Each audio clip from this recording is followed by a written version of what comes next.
George rushed to show it to the man with the yellow hat. Then he realized he forgot something.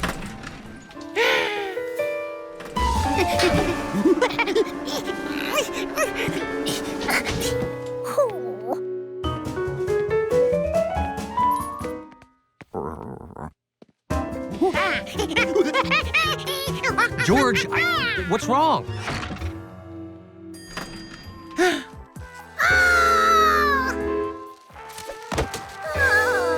Someone left that in the elevator.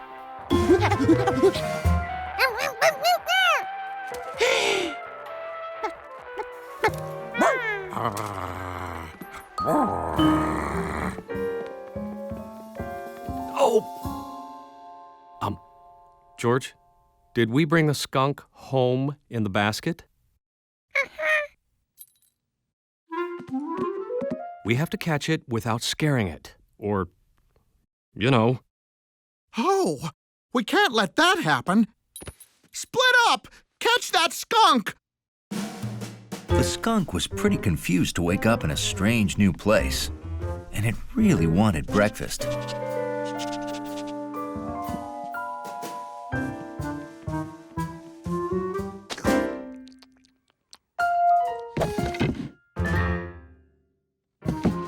No, stop! Come back! You're caught!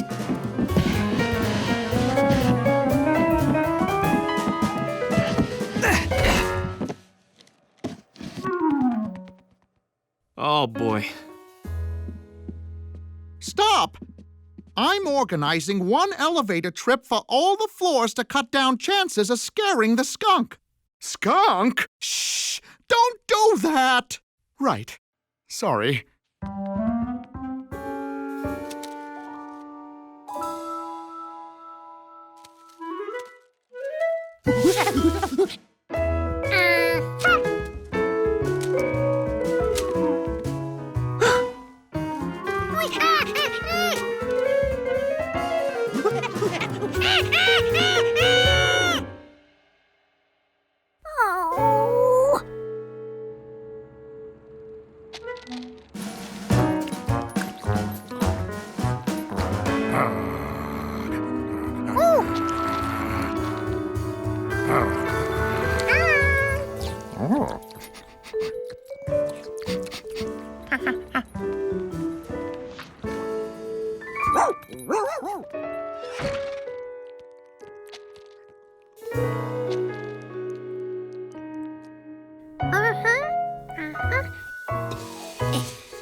When that skunk finished eating, it would have no choice of where to go.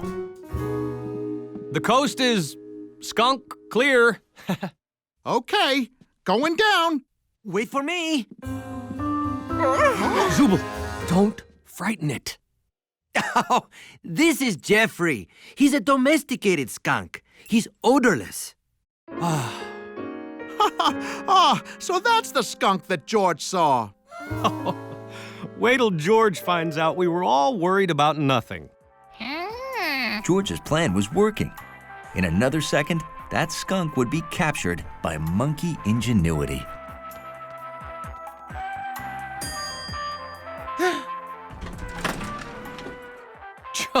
George, you didn't see a wild skunk?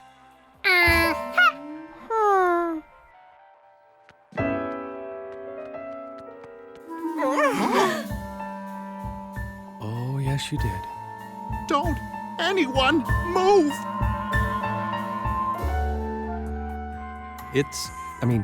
She's happy. As long as nothing scares her, we're okay. That ends our program of mellow jazz. And now, highlights from the 1812 Overture. Oh, no.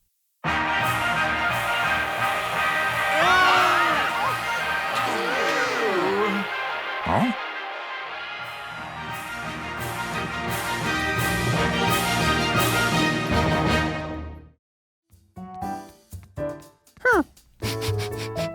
This pillow smelled like Hundley, and then some.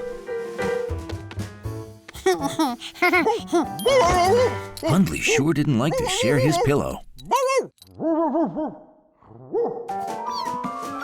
That was the sound of Lucky's friend. Hundley was here.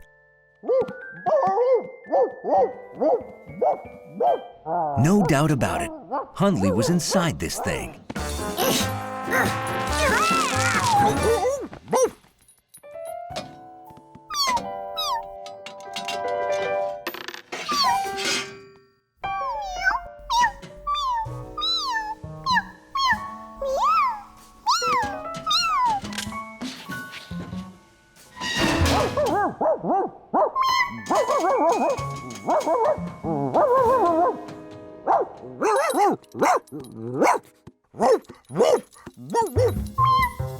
The bark stopped.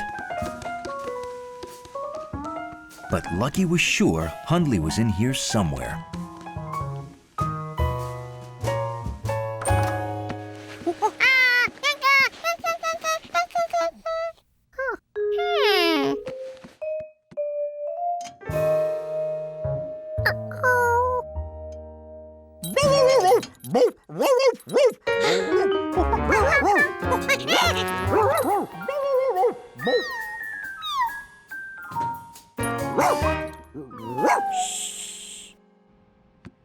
Lucky was somewhere in the walls. Hi, George. We're on our way home with pizza and dinosaur bones. I hope you and Lucky are having fun. How could he find Lucky behind the wall if he couldn't see or hear him?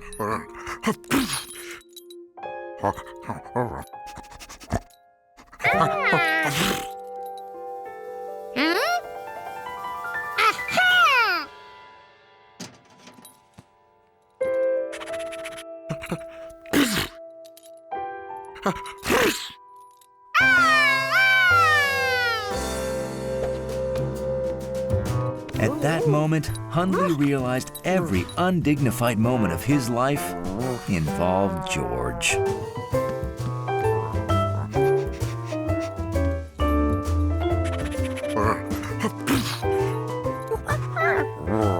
Hundley had enough. Now his nose was starting to itch. Lucky recognized that sound.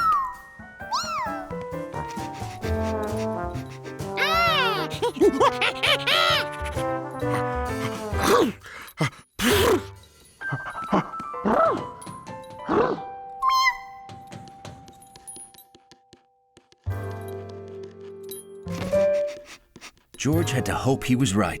The more Hundley sneezed, the closer he was to Lucky.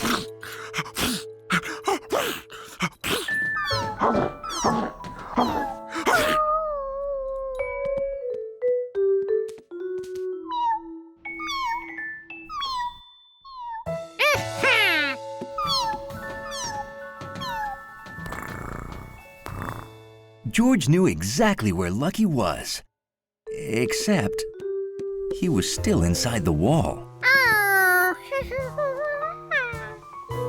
I heard Hundley sneezing through the grate downstairs. Please keep that cat away. Where is the cat?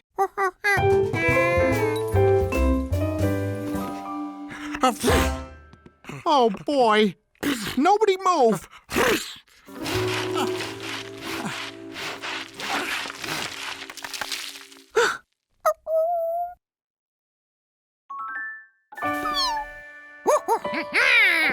All right, little guy, you're free.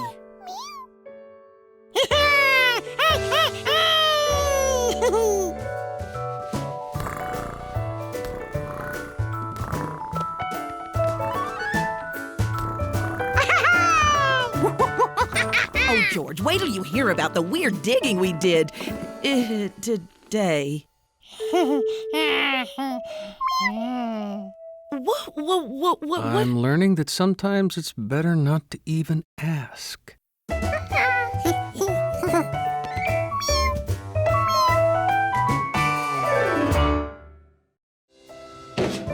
It looked like every can in the city had already been emptied. Except that one.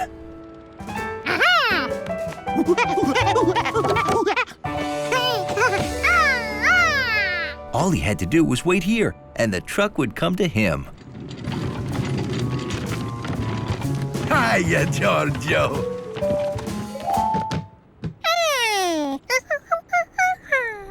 The trash? It's gone. They just pick it up.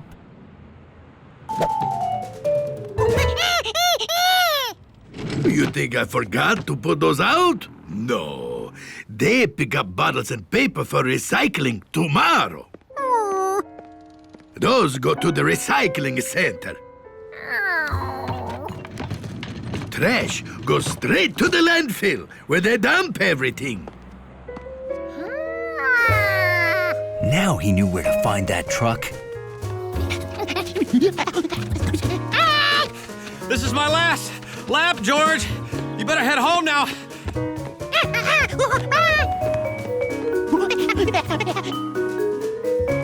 George had finally made it to the landfill, where all the trucks dumped their trash from the city.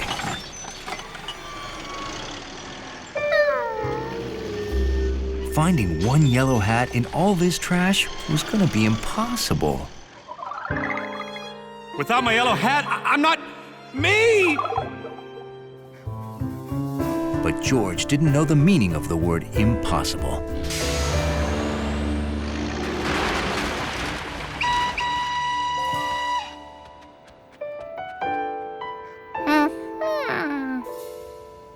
I found it in my truck. Who would throw out such a perfect hat? I've wanted a hat like this ever since I saw a guy with a monkey wearing one. Is that why you hired a monkey? Huh?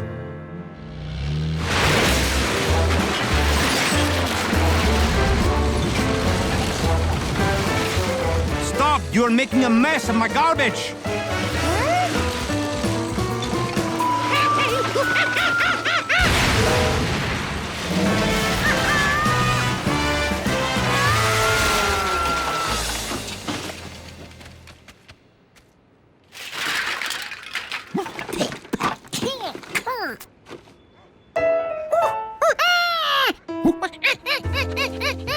I think he's looking for the hat.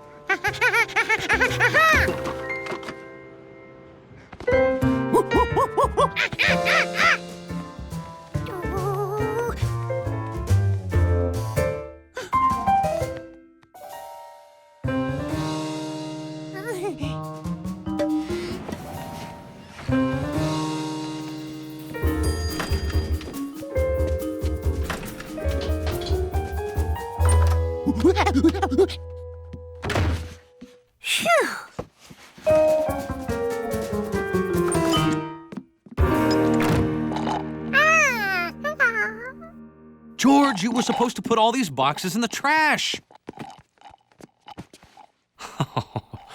Oh, imagine if I'd thrown this out. How terrible would that have been? Wait, okay, I want to go back. How's this? No, this. George, cut that out! George did his part to help the man give his best smile. Oh, man. George thought it was a great picture. The hat looked perfect.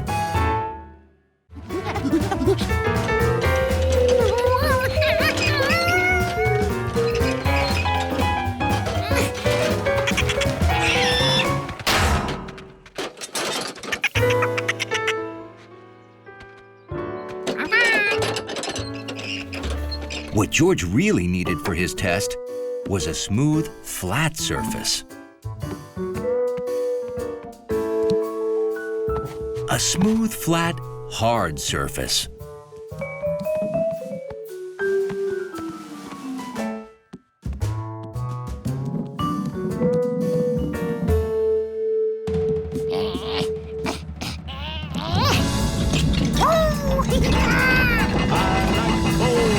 I like bowling, how about you? Huh, sounds like we're in for a thunderstorm.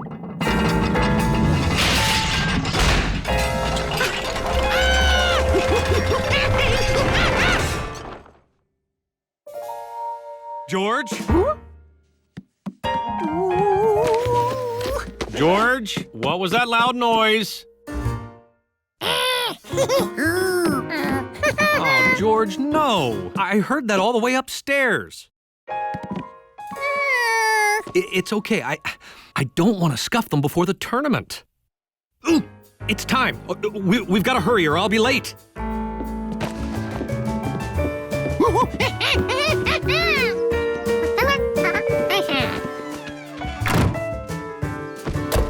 All set?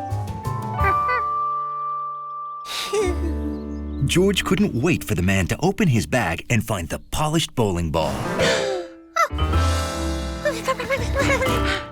The ball was in the house.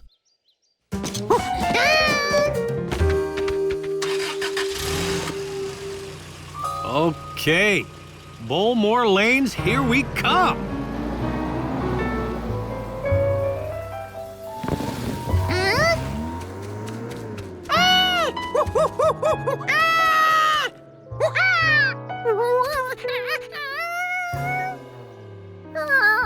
George had to get that bowling ball to the man, and quick.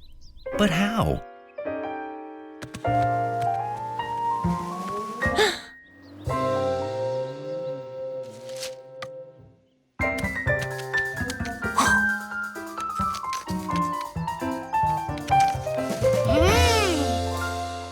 And then George saw it. The road was like a big bowling lane with gutters.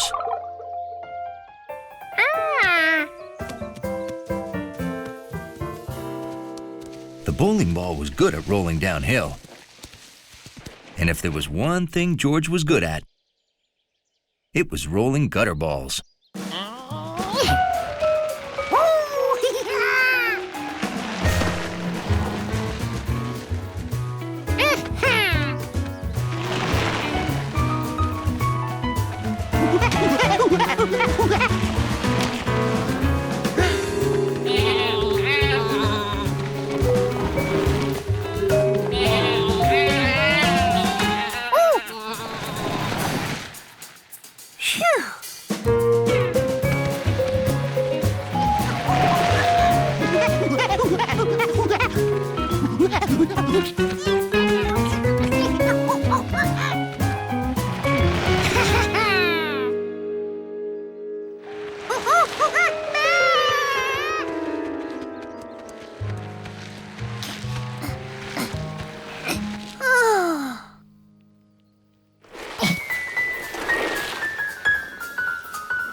Boy, he is off to a red-hot start today. He rolled that ball so fast, I didn't even see him wind up there.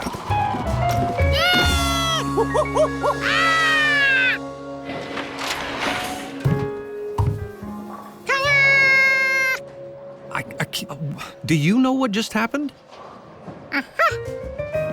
And that's how George bowled a gutter ball that was also his very first strike.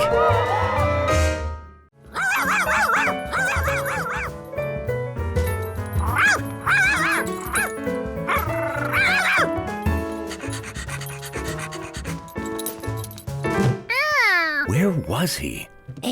These things didn't feel familiar. What were they for?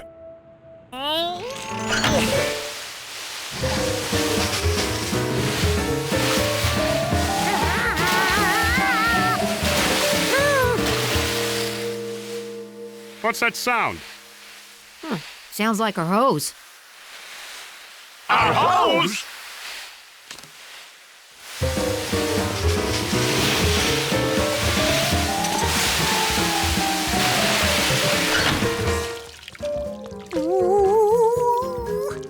George, did you pull the pump valves? Had George lost Sharky? Nothing he touched felt furry. And he didn't hear her. Ah, but his nose knew that wet dog aroma. She was close by.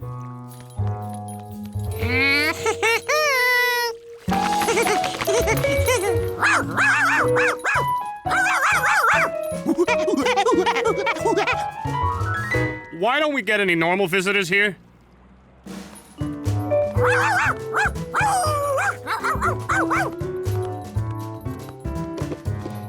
She was hiding again, but George knew how to find a silent wet dog.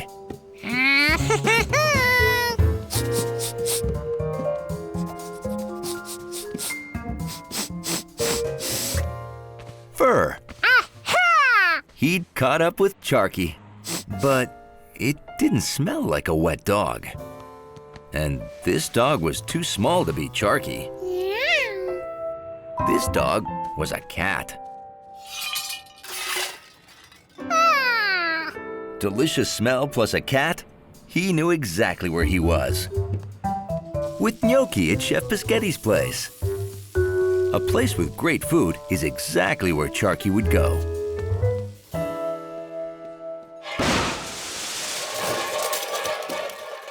Oh no!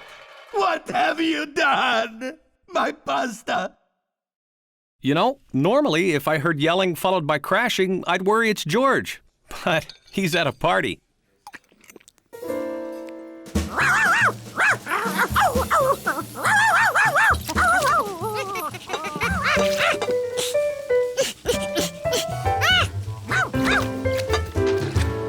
Did a black dog flip by, followed by a blindfolded monkey?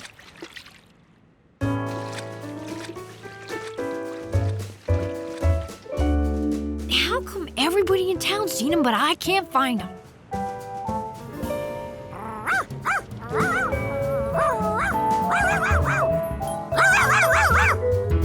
It wasn't so noisy here. And there was grass. Why, even blindfolded, he knew he was in Endless Park. And that wet dog smelled close.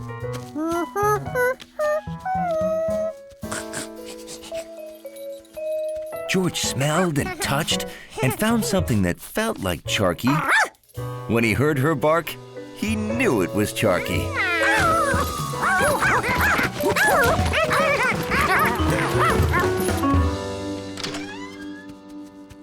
I searched everywhere. I can't find George and Charky.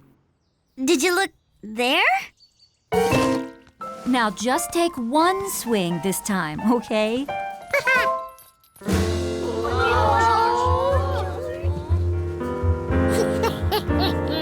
This time, George didn't just use the bat.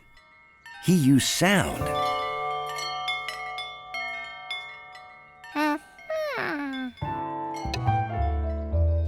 And touch. And smell. I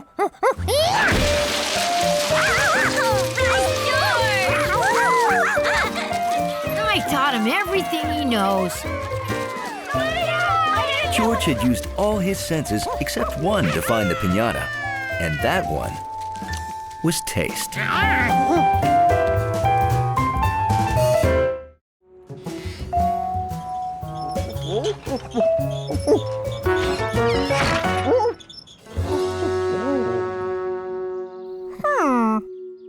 George didn't remember which sign was on this post.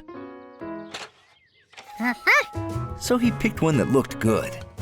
If everyone enjoyed signs the way he did, they'd like this one here.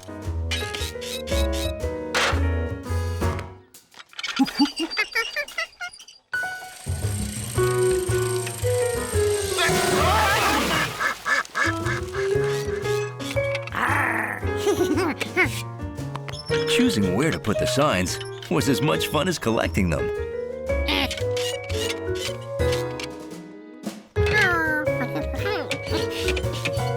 It was a lot of work, but George rehung every sign.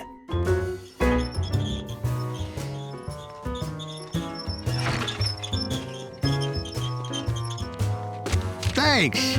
Uh-oh, the dog got in here again. I'll take him out. What? No! Hundley belongs here. Then why do you have this no dogs allowed sign? No dogs allowed? This doesn't belong here. Does it, Hundley?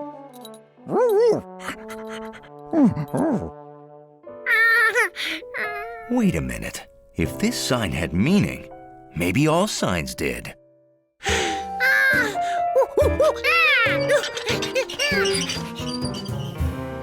Are you sure this is right? That's what the sign says. This was not the place for canoeing.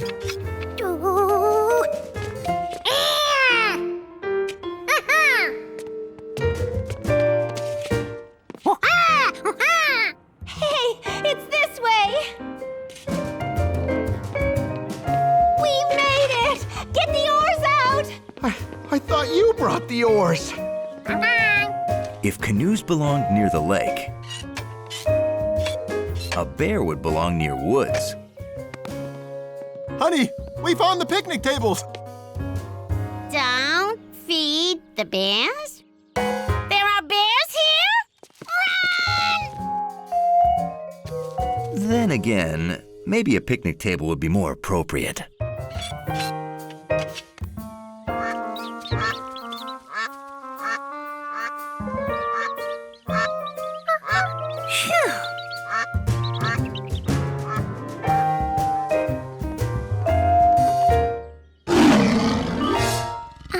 Never mind. It took some thinking, but George figured out which signs went where. But I want ice cream, please. I'm sorry, I really don't have any. Don't even ask. She won't give you any. All day people keep asking me for ice cream. Is it the white coat? Maybe it's this. Who'd put that there?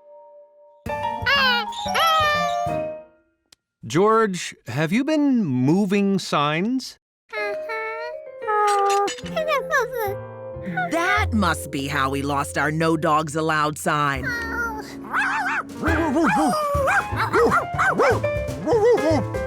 Well, the sign shop's making a new one. Want to see how they do it? We make all our signs. Rectangles to help people find things. A circle for what you can do. And a red slash for what you can't do.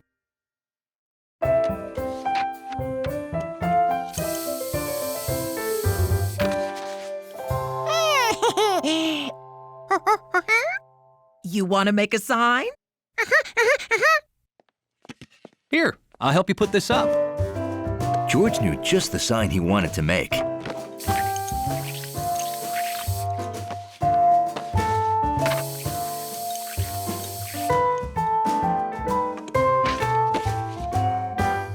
It was for his bedroom door. A sign that not only looked good, but was very useful.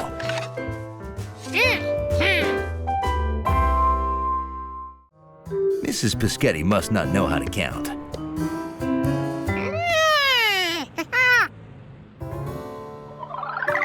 Unless bus maps were like board game squares. So the stop where you start doesn't count.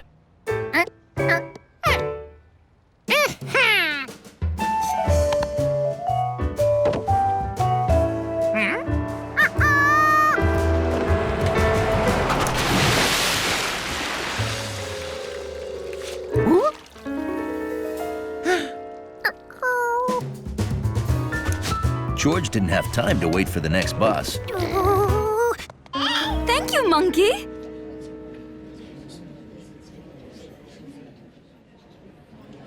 Maybe there is no pie. Please, please, the pie is on its way. Where are you, Giorgio? George had made it to 3rd Avenue.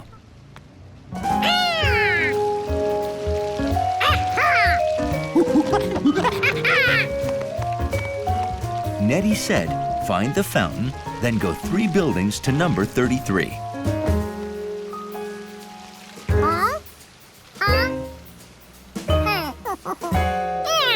Only the 3rd building didn't have a 33 on it. It had a 72. No, 325. No, 22. It's a nice 72 degrees Fahrenheit. That's 22 degrees Celsius at 3:25 p.m.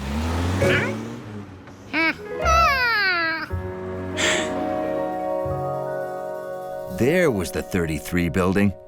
But it wasn't the 3rd building. It was the 4th. George, you don't count the square from where you start. You have to count on from there. 1, 2, 3. You see?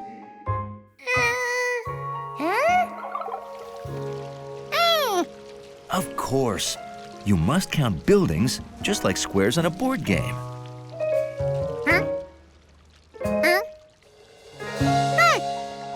The building you were in front of didn't count.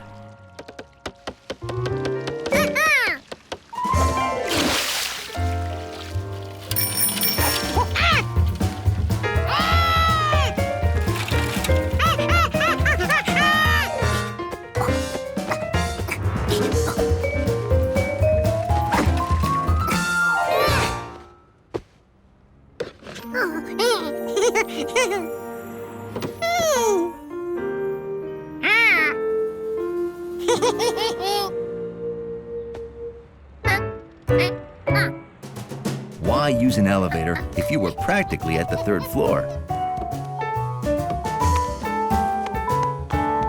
Carrying a pie?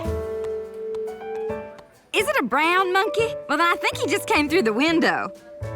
The chef's down there, honey. Find the men's room and go 3 doors. Now George knew just what to do. The door where George started wouldn't count.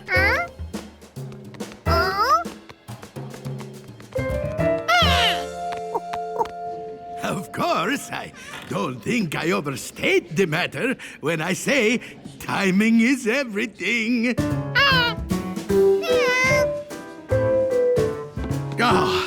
As I promised, the pie! So, this is a biscotti pie. Light, fluffy, a confectionery delight. George hoped he'd get a slice. Delivering pie really worked up a monkey's appetite.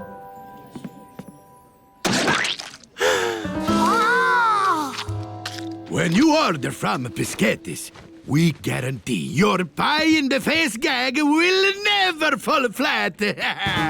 Now, how many orders do I have?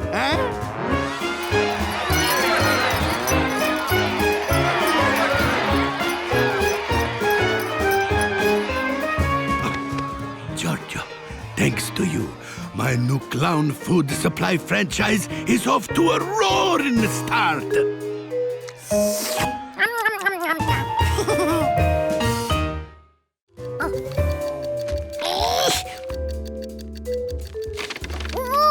Looks like your bag monkey's not so good with lunch meat. That's baloney. He knows exactly what he's doing.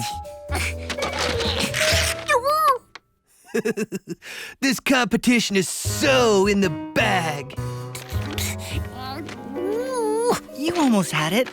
Get some rest and you'll be ready for the big day tomorrow. George sure didn't feel ready. He wished there was some way to practice more before the contest.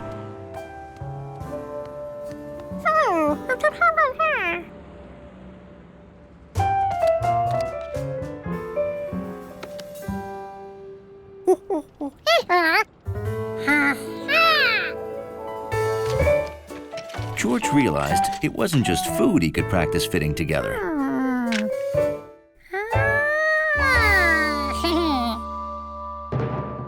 Welcome, folks, to the 14th Annual Bag Olympics.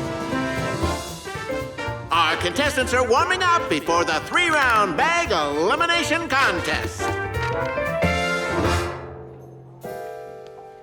Look, it's not whether you win or lose. It's how you bag the produce. Just go out there and have fun.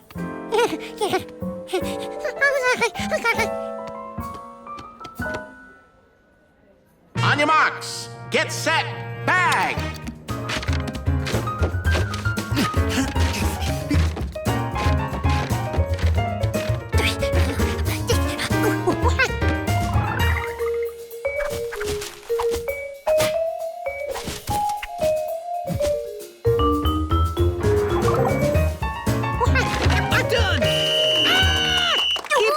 George, just do your best in the next round.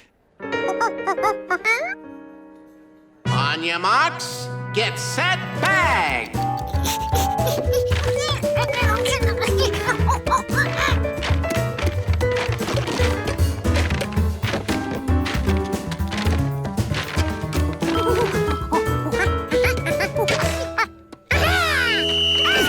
I'm done. What? Looks like we have an egg break. That's an automatic elimination. George is doing great. All of our hard work must have paid off. The monkey's gotten good. But don't worry, I'll win this. Alrighty then. It's come down to these two. Representing Large Mart, the fastest beggar this side of Endless Park, the angsty teen from Avenue 14, Rodney! And representing City Grocery, the monkey with moxie, the battling beggar from Inn Avenue, George!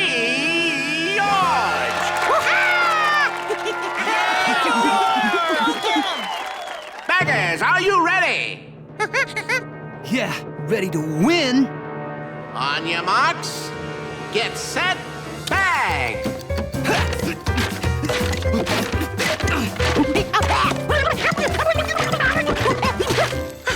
Oh no, a canned ham, the beast of all processed meats.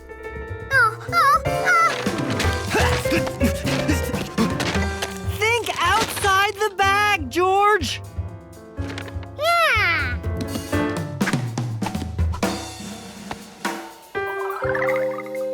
George realized that ham and cheese always go great together.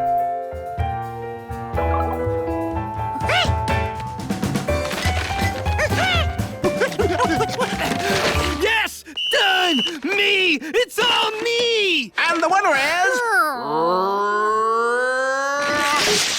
No! George!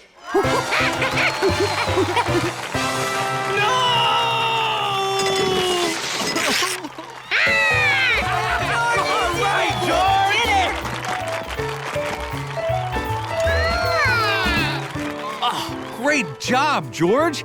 But how did you get so good?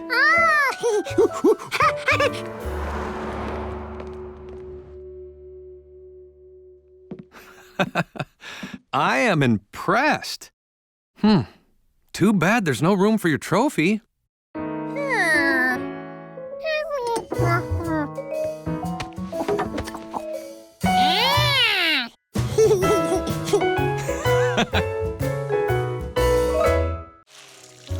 Okay, we're all planted. If only the seeds could magically grow overnight, my problems would be solved. Maybe Elf George could help.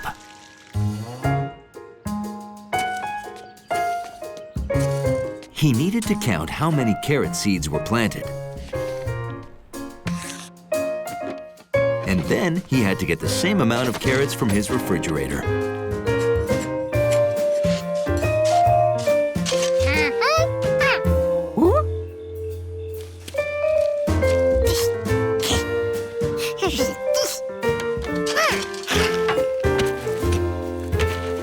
George wondered if the chef would be as happy as a cobbler this time.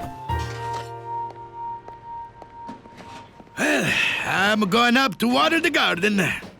Nettie, I think we should close the restaurant until the fresh veggies grow. No! We can buy some from the store! But they won't taste biscotti fresh.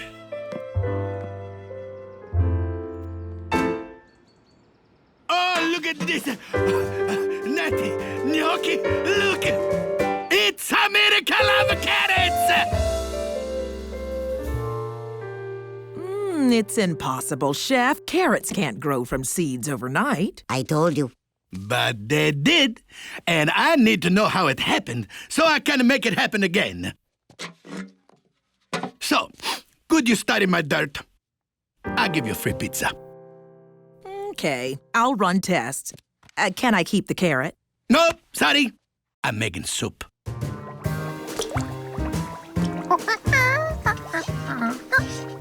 Oh, Jojo! Hey, look at the carrots we planted. Already grown, huh? You know, as long as I have my fresh veggies, I won't have to close down. George felt like he'd made a good elf. But I wonder why the eggplants and squash did not grow. Oh, he'd forgotten the eggplants and squash. Later, I'm going to plant those. If it works again, tomorrow we'll have peas and arugula. Eggplant? Squash? But where were peas and arugula? How could George be an elf without fresh vegetables?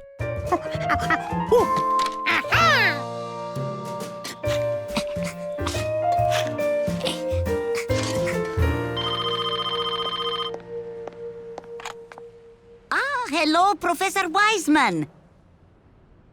Our dirt is just normal dirt. No, I don't know yet if it happened again. Natty, it's happened again. We got eggplant. We got the squash. Come and see. Squash? Eggplant? I'm coming right over. Don't make soup. Einstein, pizza. Meet me at Pischetti's, stat. Are you buying? We're not eating, we're being scientists. George, did you, do something which I don't know what it would possibly be with all of our vegetables? You're feeding a vegetarian cobbler?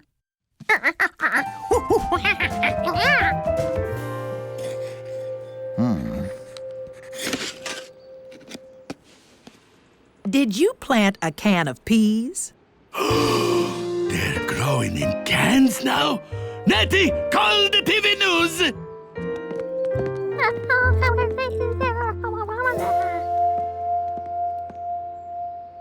Oh, boy. Oh, hi, everybody. This would be mine. You see, George, wanted to be your elf. Oh, you did this so my garden would grow fast? Oh, Natty, our garden is not magic. But your cooking still is. Well, you got me there. That's right, I'm great. I'm gonna cook all these veggies up as lunch for everybody. Come on, I'm hungry. George, do you know the way back to the ranger station?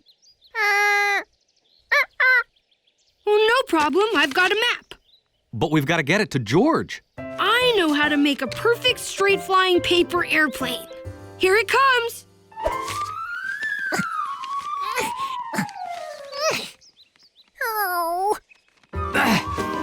Oh! Oops. Wrong design. That was a loop-the-looper. Yes, it was. George needed to find the ranger station and get help. But how?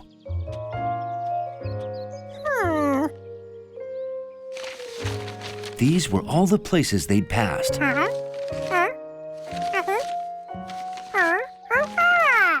So if he went past those places in backwards order,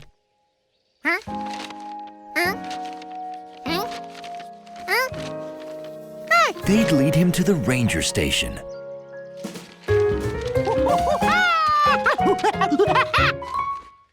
Follow the pictures? Good idea. He's going to get help. So we should wait here, right? Yeah. At the first fork in the road, George had a decision to make.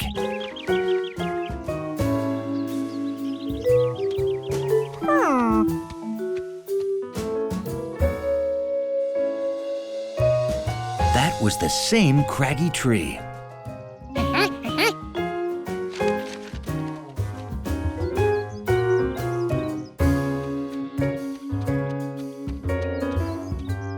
Picture 4, Turtle Peak.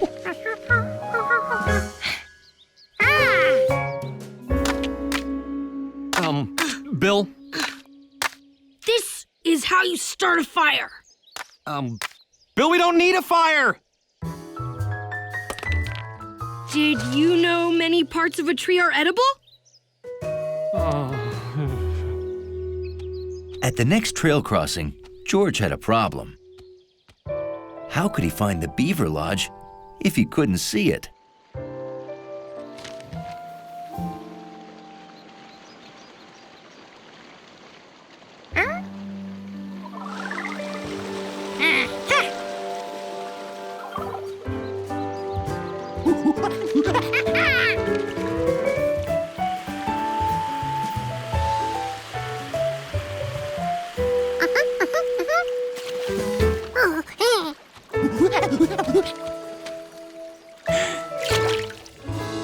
Could it be true?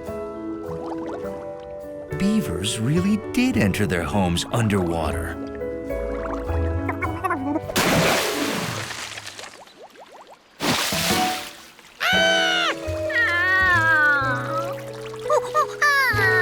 Now what would he do?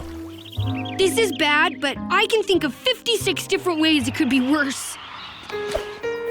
My hat! My hat! 57! Want me to list them all? 1. It could be raining. Oh. At the next trail crossing, George had to pick a direction. But all the trails looked alike.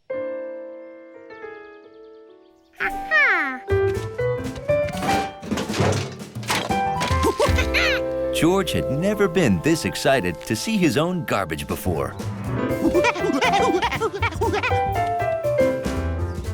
Well, hi there. Can I help you?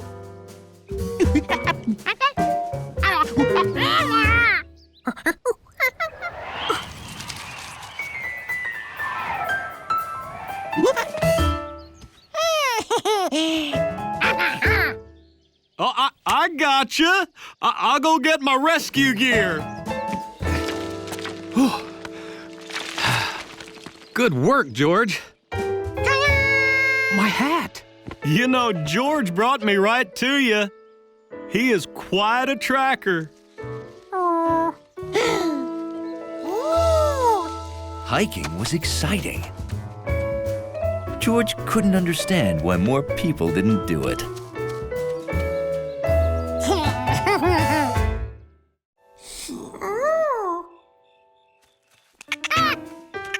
Nope, not in this log. George felt bad about waking Jumpy Squirrel, but he had to move on. Then he got an idea.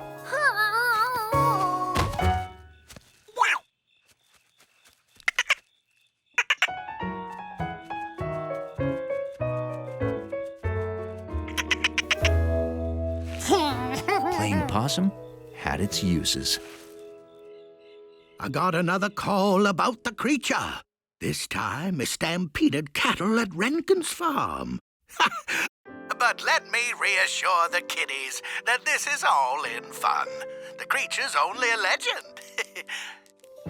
I hope. George remembered that the possum liked fish sandwiches, so maybe it lived in water, like beavers.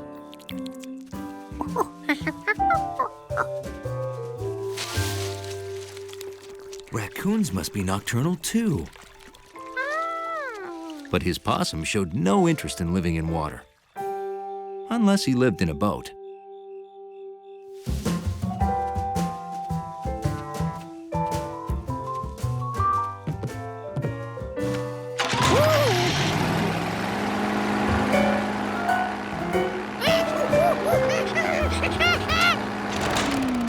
Clint. That lake creature seems to be stealing our boat. Maybe this possum's family lived in town. George held him high so he could help look. Folks, remember, the lake creature is just a fisherman's legend. He doesn't exist. Except there he is. He must be 12 feet tall and as terrifying as a shark holding a harpoon.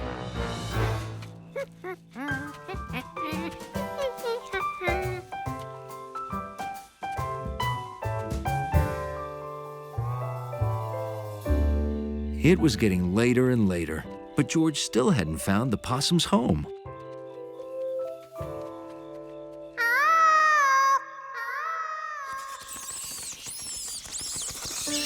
He found more nocturnal creatures' homes.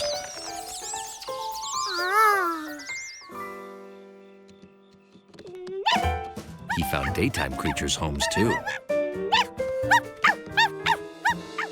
But he couldn't find the possum's home.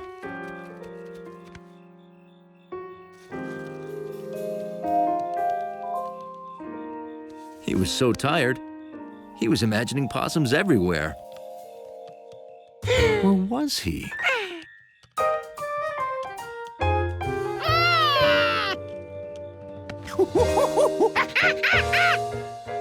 The possum family lived in a tree.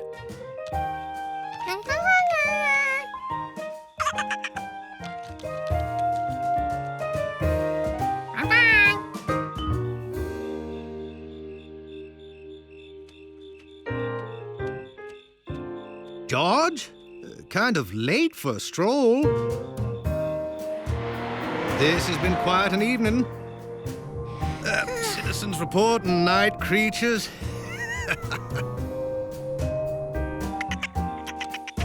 George had seen night creatures, too. Bill was right. There were a lot of them.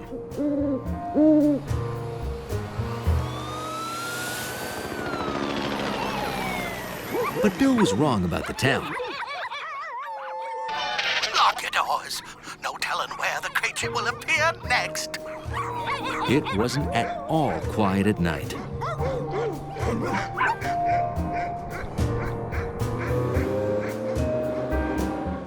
Night, George. You sleep well. George would sleep well. And with the possum gone, he'd fill the feeder and wake to chirping birds. Morning, George. Time to get up. What? George? Oh. George learned one more thing about nocturnal creatures. Little animals that stay awake at night sleep during the day.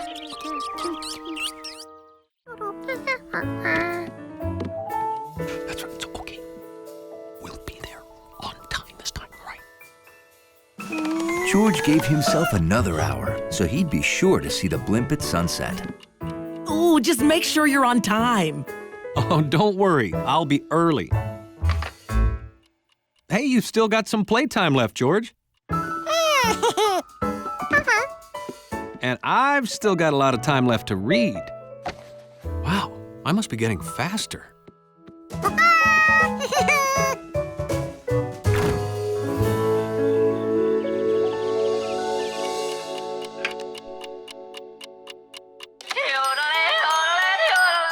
Oh, can't be late.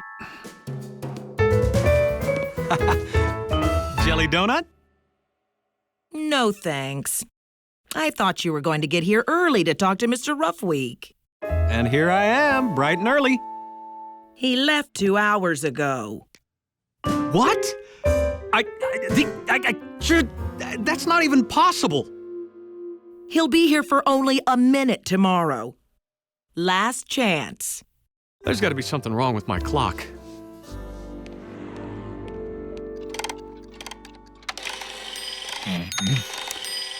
No, there's nothing wrong with this clock. Are you sure? Because I am later every day. Ah, that clock runs as well as I do.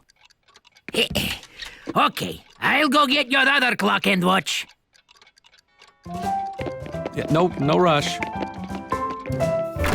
Look, George, I got my old clock back and my watch.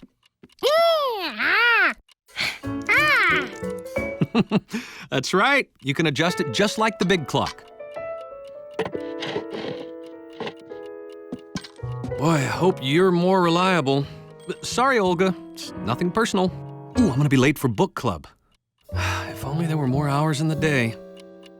More hours in the day? George could help with that.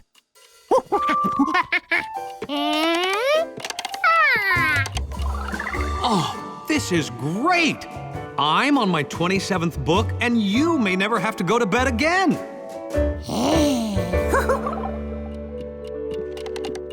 George, don't do that. Wait a minute. Have you been changing the clock? Oh, no wonder I'm always late. George, you shouldn't do that.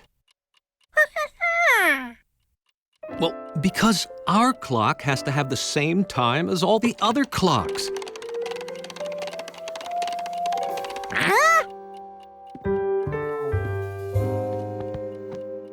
Your changing the clock caused us to miss a ride in the rough week blimp.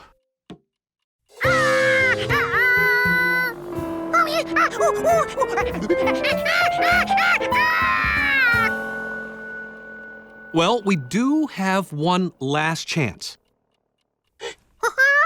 Tomorrow. But, George, we have to show up on time.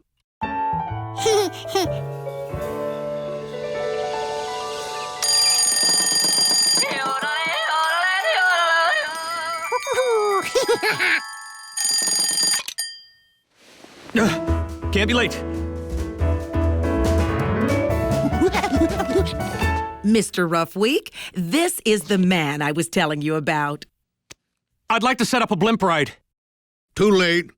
I'm flying to Cleveland this afternoon for the Sausage Festival. Oh, I'm sorry, George. It's for a monkey? Well, why didn't you say so? Sausage can wait. I've never flown with a monkey before. Now, would you like to be my co-pilot?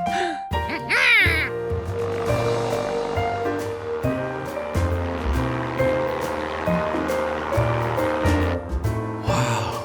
Hey, George, you can see our apartment building.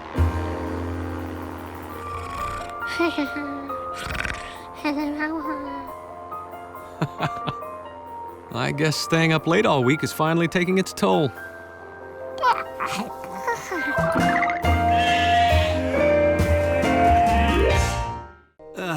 Thank you so much, George.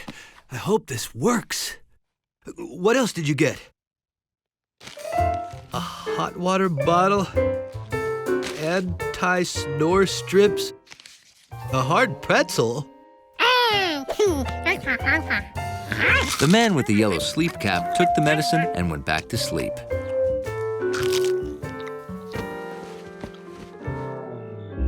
And he slept a long time.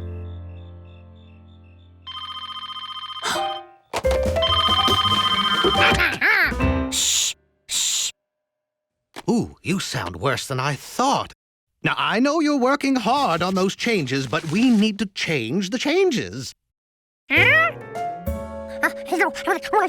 Yes, turn the charts counterclockwise, turn the odd numbers even, and replace 26 with 19, 5, and 2. We need it done by 8 a.m., okay? And remember, you'll feel better if you feed a cold and starve a fever. To make sure his friend got really well, George would feed that cold plenty.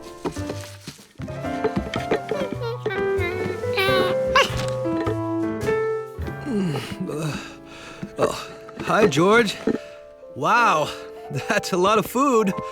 Before I eat any of that. George wondered what he'd put in his mouth. Was he already feeding his cold? Oh, this is a thermometer. It helps to tell if I have a fever. Yeah, normal is 98.6 degrees. I have a very slight fever of 99.2 degrees. George had to starve a fever. What?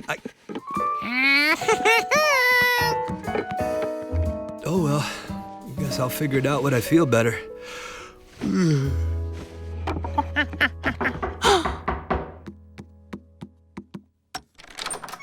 Hi, George. Know anyone who wants a kitten? Shh. Is somebody sick? Oh, sorry. When my best friend's cat Fluzzy was acting sick, we all had to be quiet just like that. Fluzzy stayed in bed a long time. The man with the yellow hat was in bed a long time. And Fluzzy didn't act like her normal, playful self. The man wasn't acting like his normal playful self. He must have exactly the same thing Fluzzy had. But Fluzzy wasn't really sick. After laying in bed a whole day, she had 6 kittens. Kittens? He wasn't sick. The man with the yellow hat was going to have kittens. If you know anyone who wants a kitten, send them to me. George had to get the apartment ready for kittens. By morning, George had the place ready.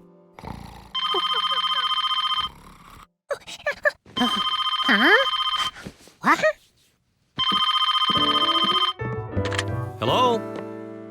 Hi, it's Professor Wiseman. It turns out your report's perfect.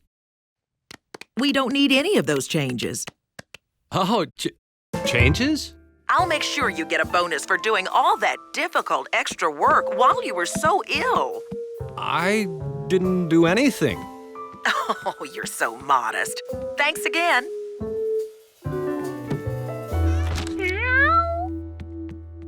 Changes? Oh, boy. Milk? George? Meow, meow.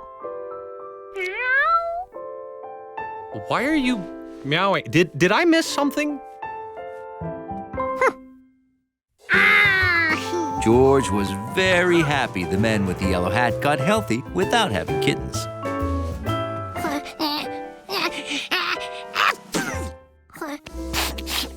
Uh-oh. Sounds like you caught my cold. Come on, get to bed.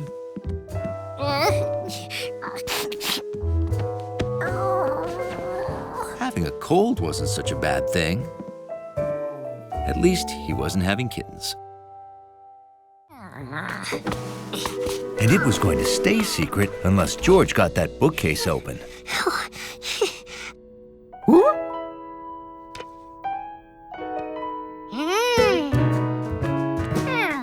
If leverage could push windows, maybe it could pull bookcases too. Maybe there were some things leverage just couldn't do. The more club you got between you and the ball, the farther the ball goes when you hit it. Maybe what George needed was a really, really, really long golf club. Or that big stick. Oh.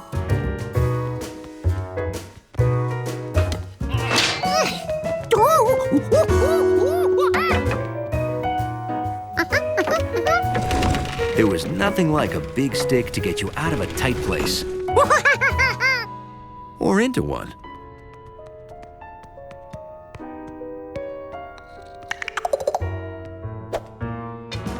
Nothing stood between George and his golf ball now. Except a moat.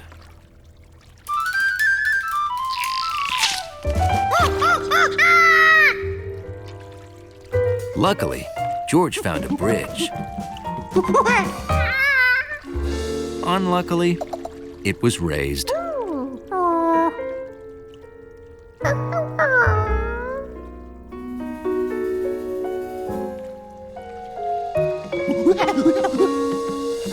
but there was a way to lower it.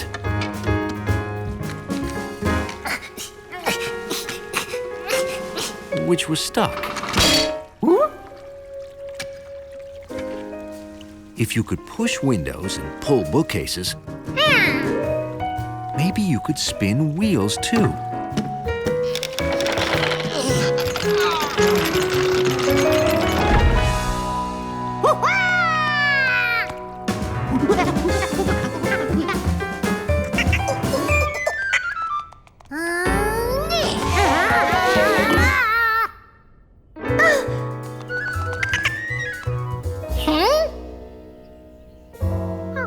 George couldn't figure out why the squirrel wanted his golf ball, since he had so many of his own.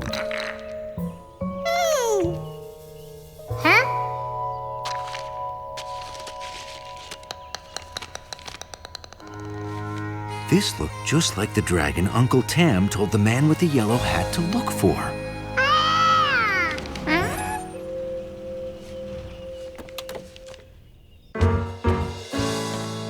We're out of time. Give up. I have to give him the castle. I won't give up. Is this it? No, a dragon's in a red tam. Is this it?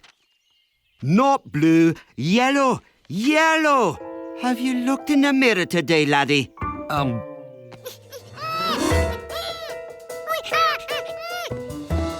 Master Tam, I'm here to claim the castle. Hand over the wee keys. George knew they'd be happy he found the dragon and wanted to show them right away.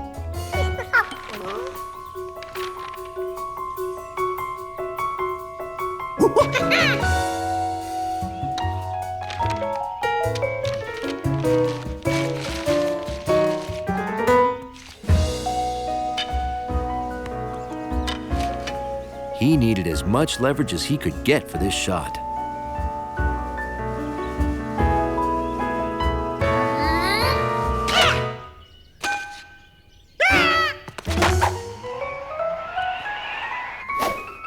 Here you go. It's all yours.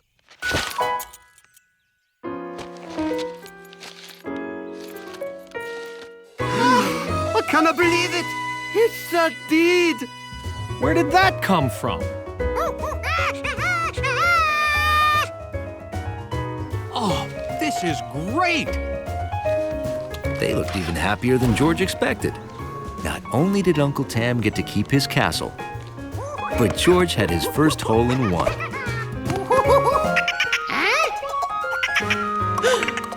Now, if he could only get his ball back.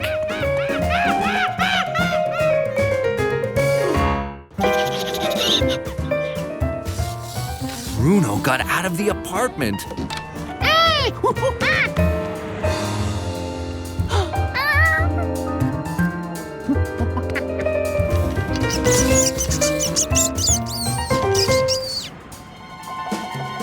Being near a snake makes any mouse nervous. But Bruno wasn't interested in mice. His stomach was full, and he just wanted to find a comfortable place to relax.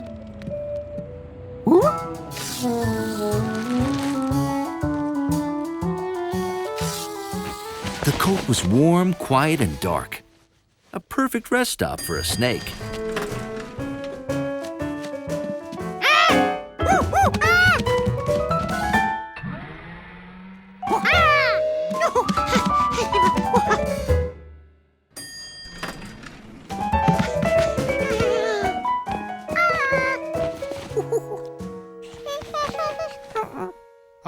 Excuse me, George. I need to wear this.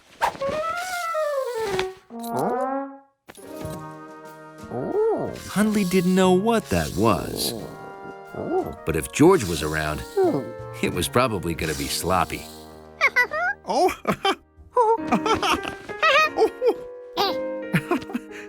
George, I have to go to work now.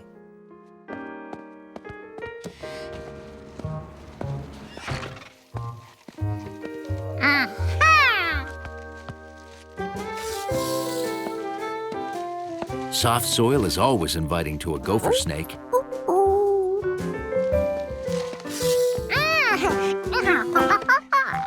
Why, thank you, George. How nice.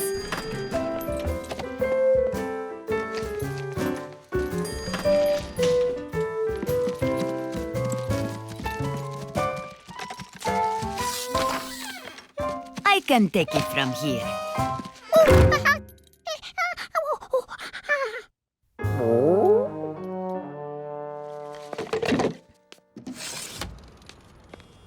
The pot was too small. Bruno wanted to get back to his old habitat home.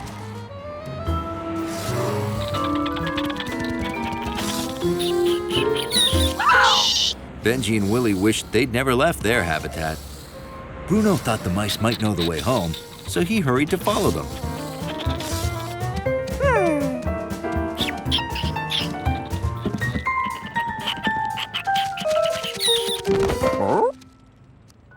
The mice had never seen a furry, plump snake with feet before, and this was the first time Hundley had ever seen mice in his building.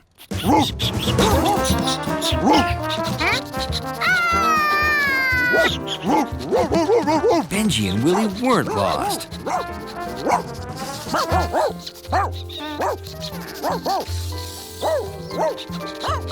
George knew Hundley would keep an eye on the mice. This monkey had a snake to catch.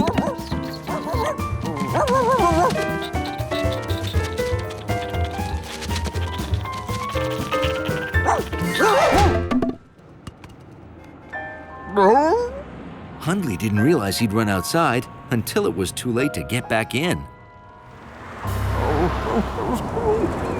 Maybe those mice would lead him to an open window.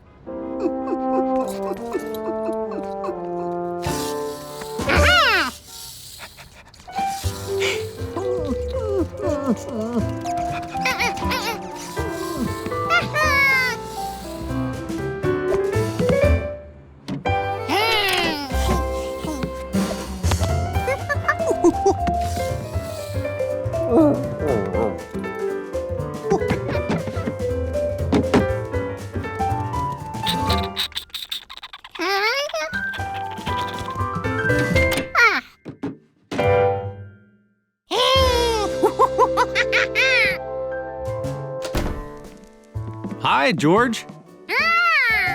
I hope Bruno, Benji, and Willie didn't give you any trouble.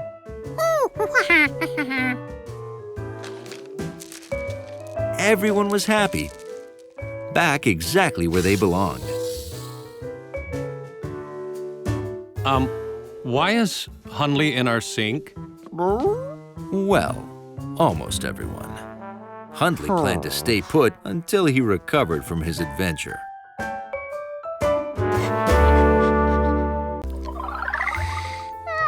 Now his room was exactly like a cave. Except caves were quiet.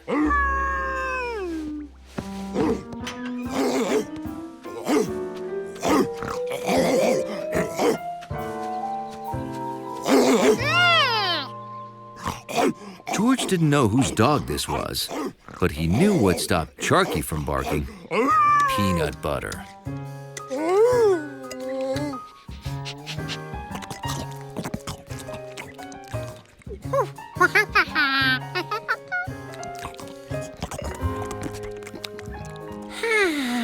Now it would be quiet enough.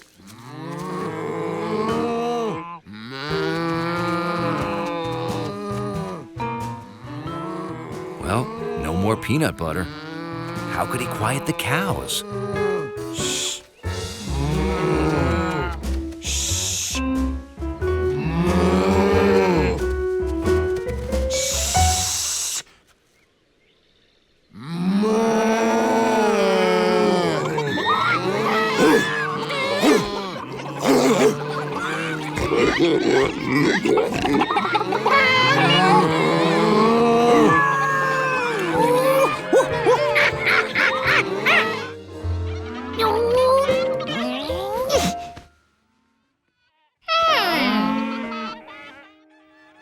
He couldn't hold the blanket on his ears in his sleep, but maybe there was another way to use it to keep sounds out.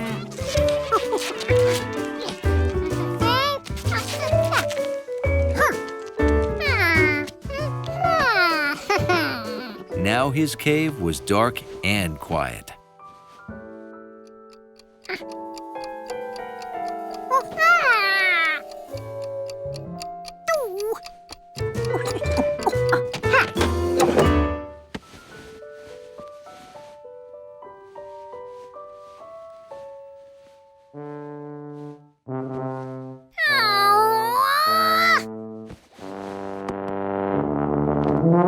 Hey, listen to this, George. I've got that tough part down. Ooh, cool muted sound. Finally, everything was perfect for monkey hibernation.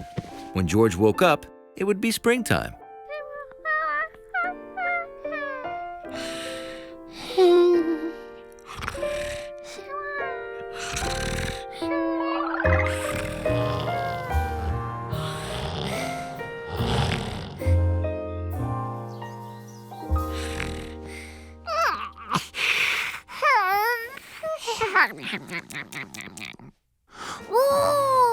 When George woke up, he realized he'd done it. He had hibernated. 6 months must have passed. His goldfish looked bigger. That meant outside it was spring.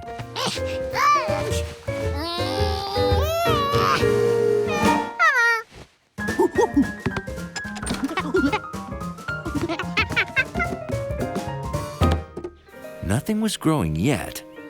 It must have been early spring.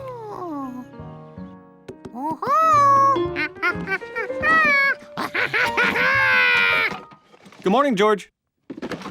Well, that wasn't much of a welcome back after a whole hibernation. Well, I was thinking of making banana nut pancakes for breakfast, but you ate all the bananas yesterday. Yesterday? George only hibernated one night? Well, he'd just have to go back to bed and try harder. Oops. Well, it seemed like time to get the winter stuff out. Just happened a little faster than I intended. Wait a minute. George forgot about the winter stuff. Skis, sleds, his monkey mittens. No way did George want to sleep through winter and miss using all this fun stuff.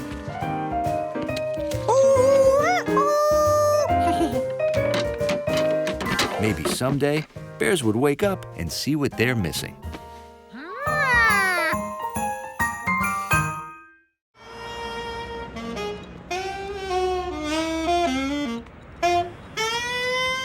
How else could George earn money?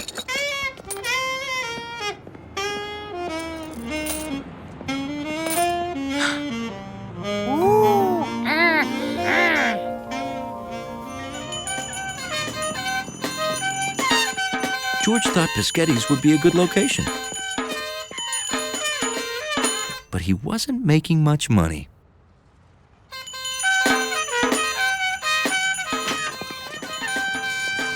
Oh, poor Giorgio. He's trying to earn money to buy a boat, but nobody seems to appreciate his music. I think I can make everybody happy. George, those are really nice instruments. Can I buy them for $1? These are quarters, George. Each one is the same as 25 pennies.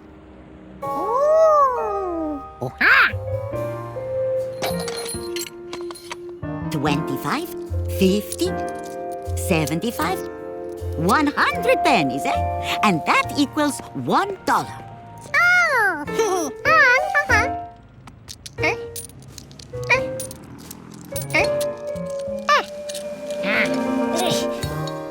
Congratulations, George. Your piggy bank is full.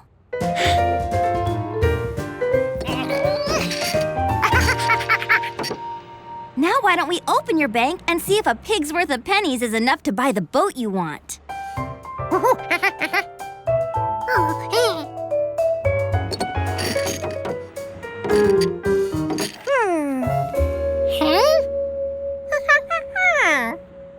I know how to get your money out. Let's go to my house.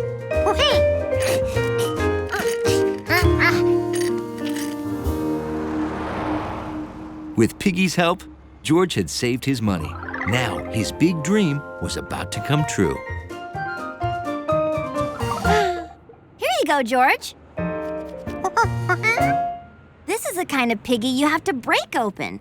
It's so you won't be tempted to spend your savings.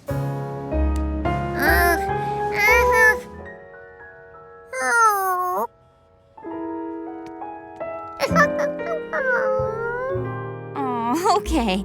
We'll think of another way.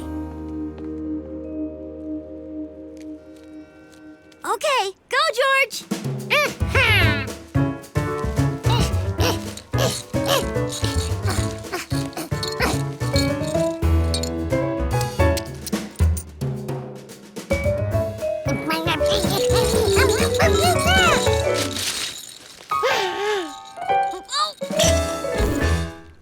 Phew. Maybe if we put Piggy in the clothes dryer, the coins would shake out. But it may break it, too.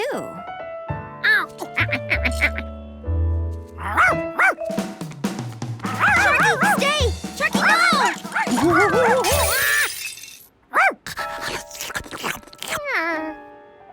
Well, Sharky solved the how to open Piggy problem.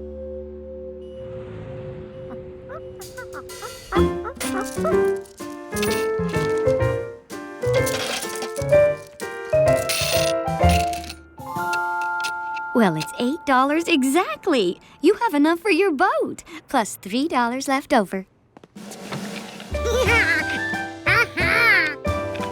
George had his boat.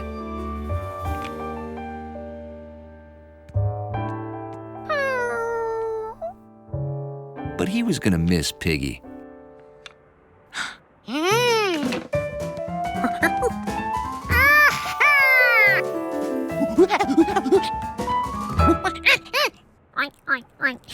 Oh, the piggy bank. That's $1, and you have 3.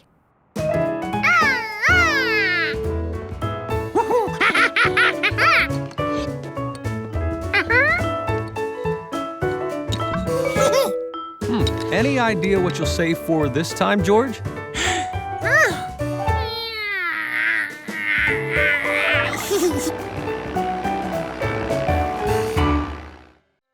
Are you sure you don't want to take that cap off? You've been wearing it for days. I'll just put it in with the wash. George didn't want any of the good luck to get washed out. All right. Sweet dreams.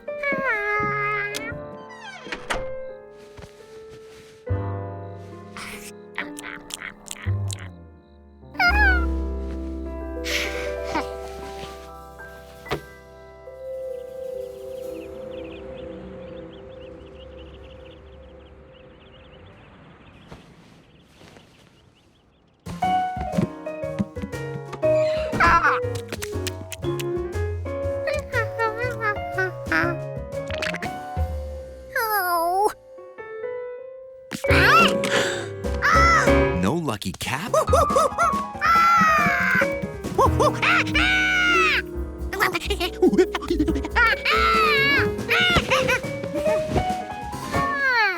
That's where that sandwich went.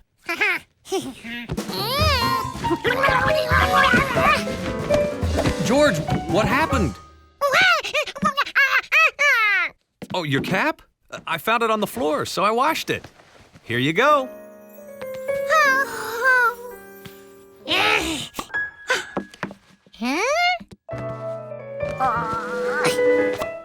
Uh-oh, it shrunk in the wash. I must have used hot water. I'm sorry, George. I'll get you another one. George didn't want another cap, not unless it came with a good luck guarantee.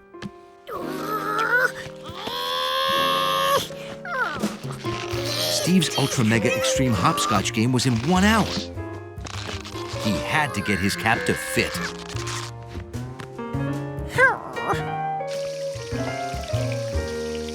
If If George couldn't stretch the cap, there was only one thing left to do.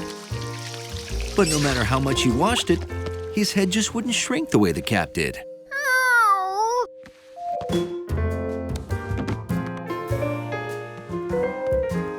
How could he hopscotch without his lucky cap? Hey, George, come on down. Everybody's waiting.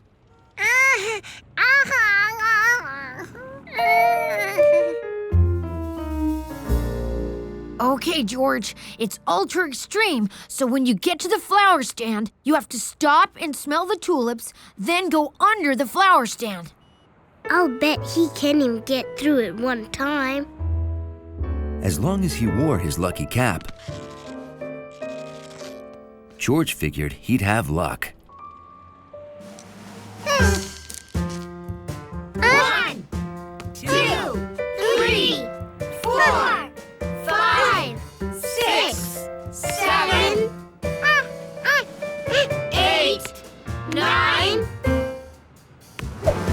10, 11, 12, 13,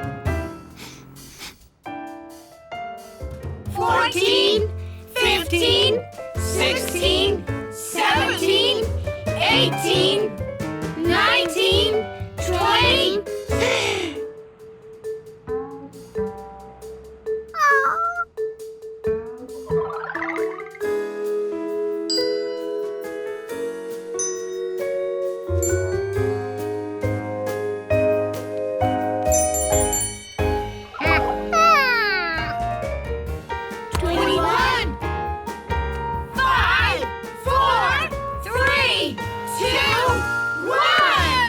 George made it, thanks to his lucky cap. George! This fell off before you started. It's a little small. Huh? He'd hopped Steve's most monstrous, ultra-extreme game of hopscotch without his lucky cap? That monkey's awesome! George didn't need to be lucky to be good.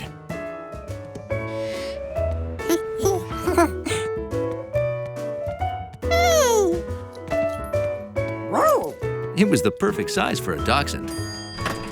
Hey, Hundley, you won a lifetime supply of dog treats. Huh? Yeah, it happened yesterday, but I forgot to tell you.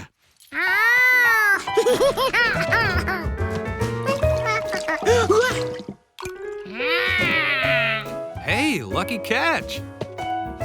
But George knew luck had nothing to do with it.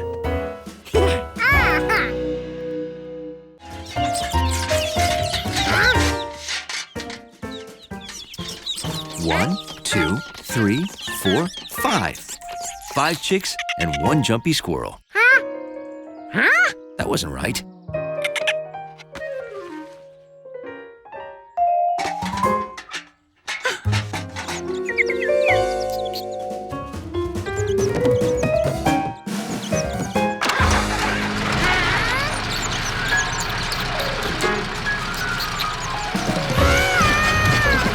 George had seen Mrs. Rankins drive the tractor, but how did she turn it off?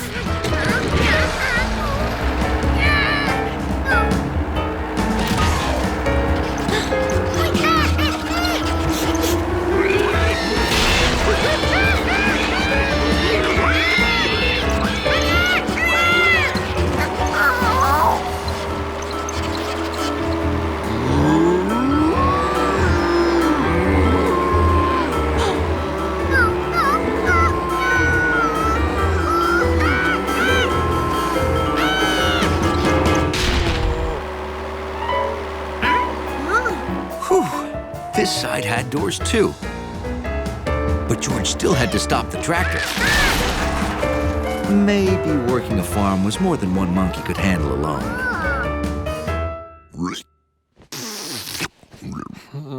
George, cut it out. Oh, hi, Mike. Mike? How did you get in here? The alarm's turned off? There's a pig in my bed. George!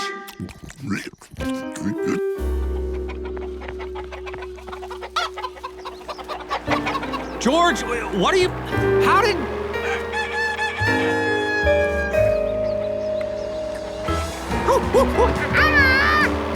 Okay, just sit tight, okay?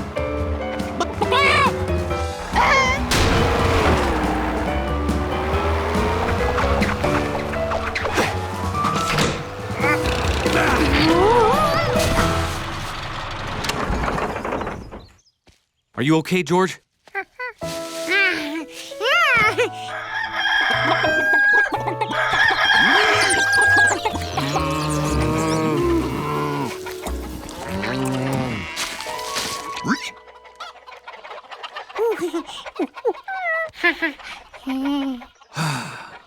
Well, let's round them up, partner.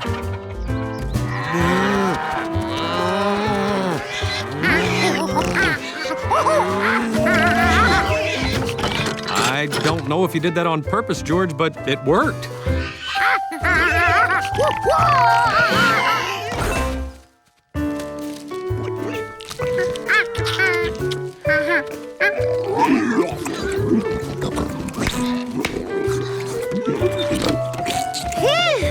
Well, don't relax yet, George. We promised the Rankins we'd have the chores done before they got back.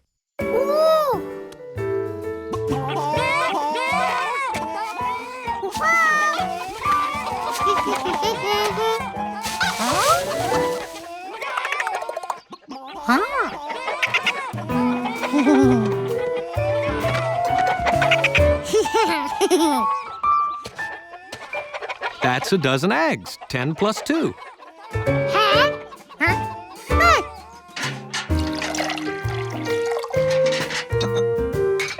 One, 2, 3, 4 quarts, George. Nice job. All done. Just in time, too. Welcome home. So, how'd he do?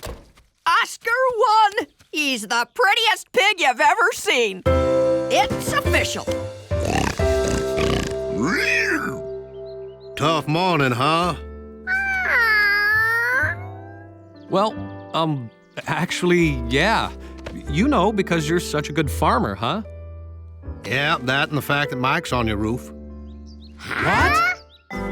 That's how George learned to always count everything twice and check your roof for pigs.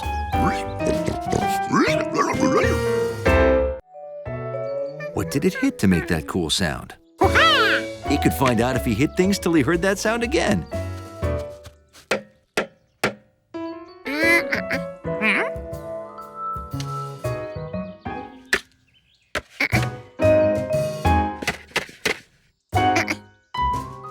What was down there anyway?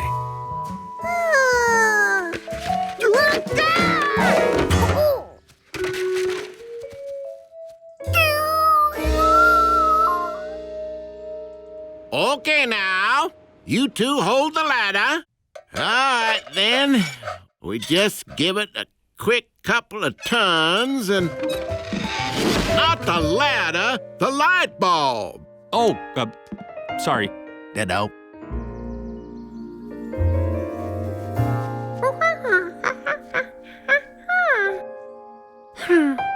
If no one could go down in the hole without wearing a hard hat, and all their hard hats were down in the hole, how could they ever get them back?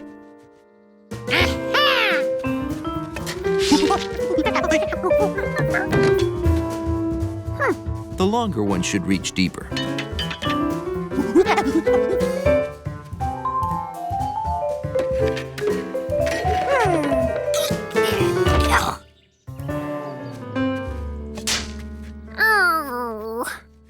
What he needed was something long that could grab, like his hands.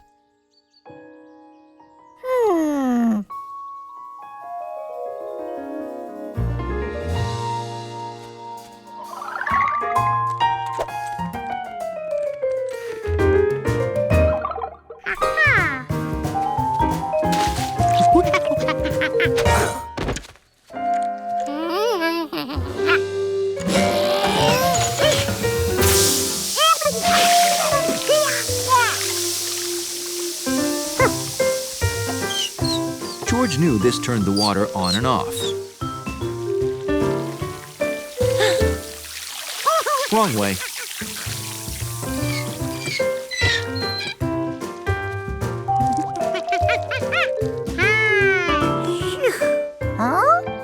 The hard hats were floating like boats. And they looked closer. The shovel reached them now. They were closer.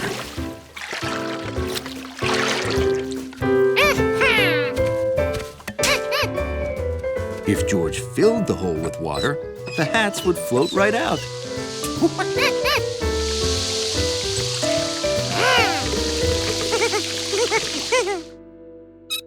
Okay, that should do it. Great. Let's get back to work. You forgot something. Sorry. We're anxious to get back to work. Oh, I gotta change that one too. Oh. Yeah.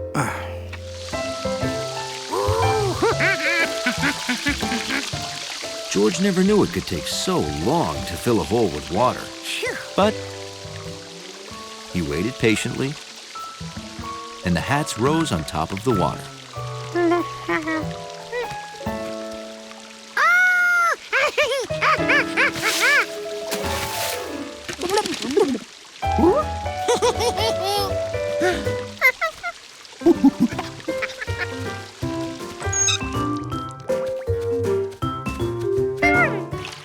Mr. Quint's lucky float. Could it be?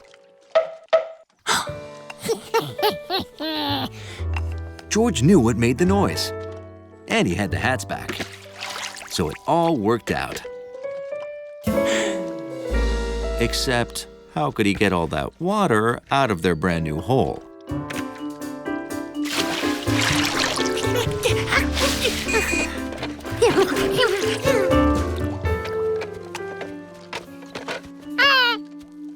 Did I drop that again? Oh, thanks. Hey, you guessed this was gonna be our new pond.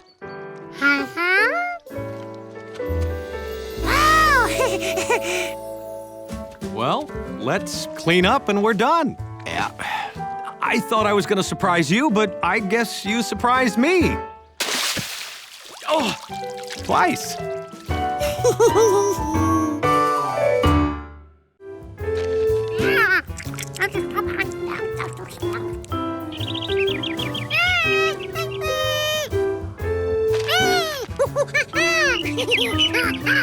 George, right now the important thing is stopping this balloon. Maybe those sandbags were the balloon's anchors.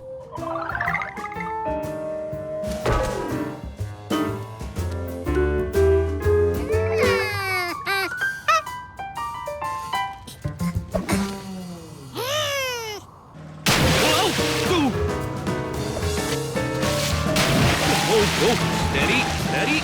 Well, I'm trying, but I don't want those bags to hurt my boat. Hey, Clint, you know you can't park here. Loading zone. Don't drop anything else. It makes us lighter so we go up. We need to be heavy to go down. Officer Wint, my monkey is floating away with the boy next door. Climb on.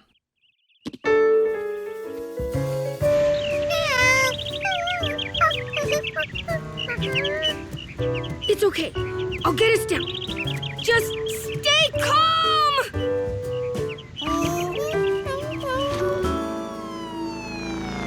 Okay, they're just ahead. Easy. Let's try again. Got it. Whoa, whoa, whoa. Well, good luck then. Oh, oh, whoa. Oh, oh, oh. I've got you, George. That's not a safe and approved manner to ride a balloon. I know, Bill. I know. Now, don't worry. I'm gonna help you. Ow! Oh,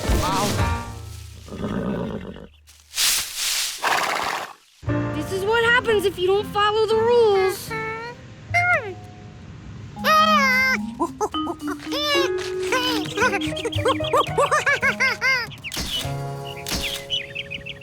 The wind's getting stronger. You can tell from that flag down there. It could be worse, huh? At least the wind's not blowing us toward the ocean.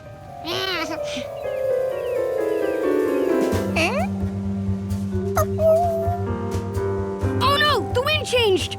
It's blowing towards the sea! Do you know what that means?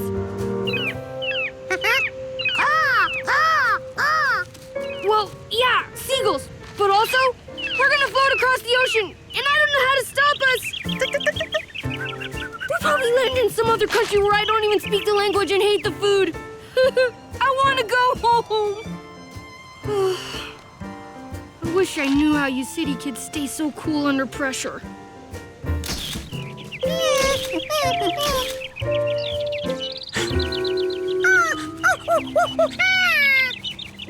What is it? What is it? Hey! Pull that cord!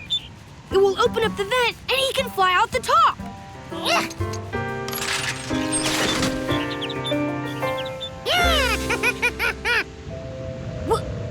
We're dropping! The vent! It lets hot air out!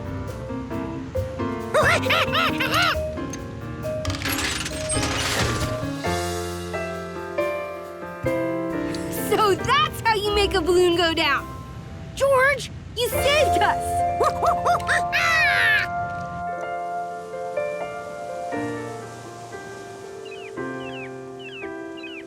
Oh no, the wind's picking up! We're gonna land in the ocean!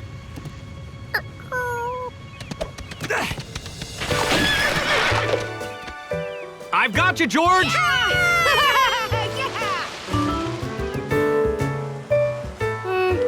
I was a little worried, but there's a proper way to worry without panicking. My camera! Oh, I forgot to take pictures. That's a great one. George, you took the pictures for me.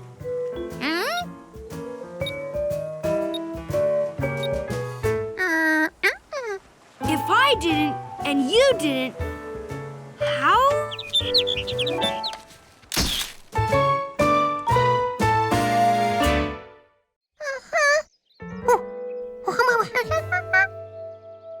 Oh, city kids don't have compasses, huh? A compass helps tell which direction you're going. Well, it always points north. You figure out which way you want to go, and you can tell where you're facing because you always know which way is north. Oh, yeah! That'd help you. Why didn't I think of that? Hey, can I have that dirt? Ma Bunny dug holes all over the lawn, and Dad says I have to fill them up.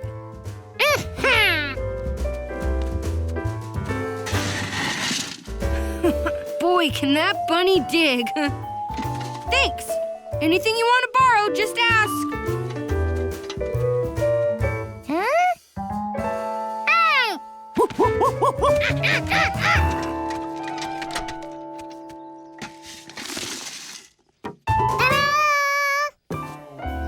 What? You think of something you want to borrow already?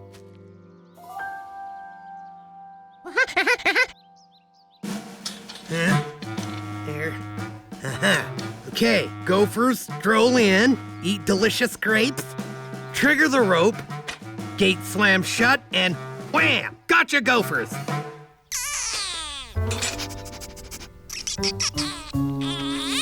Ooh! Hey, gophers, come on in. Here, have a delicious grape. Oh, no!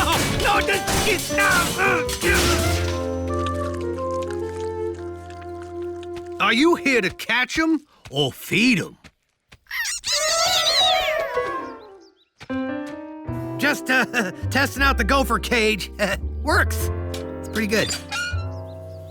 Oh boy, I'm back. Don't worry. I'm gonna go get the extra heavy equipment, which has never, ever failed. I'll just be back. I'm gonna go. George had everything he needed: a compass, a professional digger, and a way to get rid of the used dirt.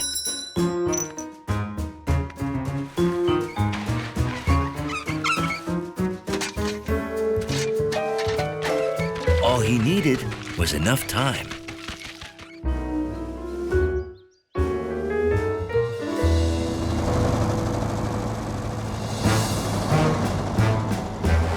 Attention gophers! All aboard the Calhoun Crane Express!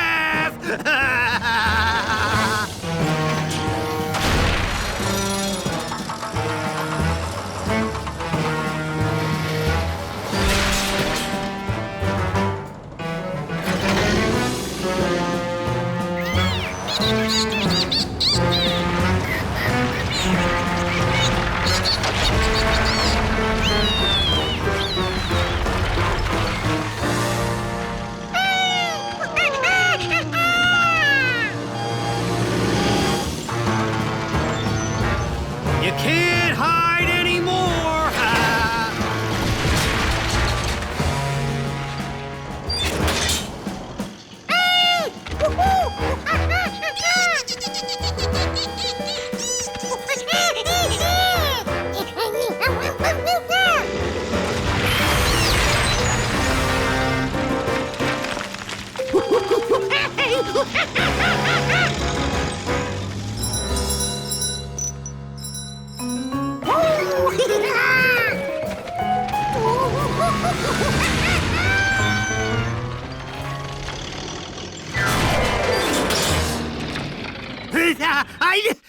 I did it!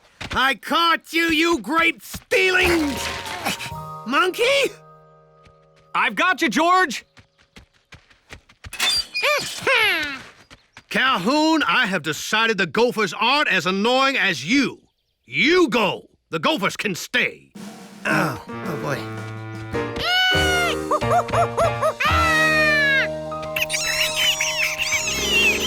Oh, what a mess! So, who wants to help me clean this up? I can pay you in grapes.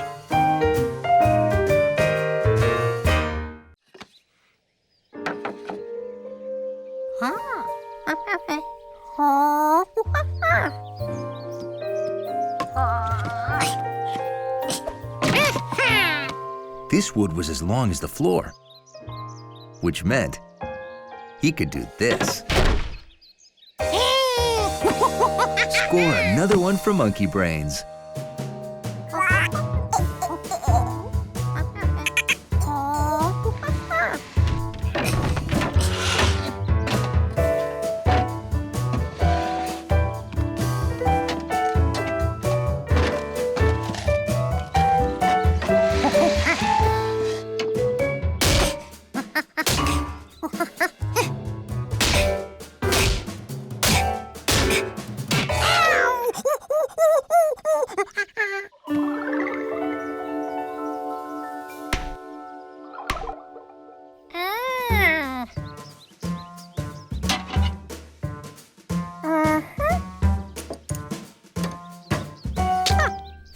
So that's what the goggles were for.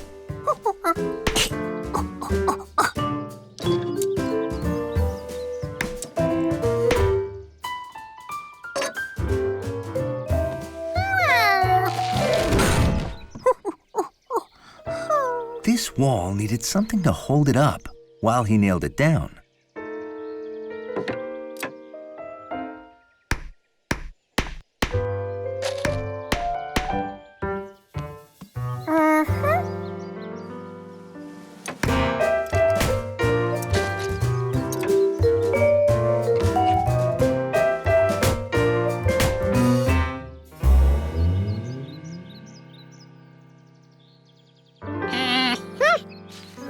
Just one wall to go. But George was out of nails, and the only wood left was the piece he couldn't lift.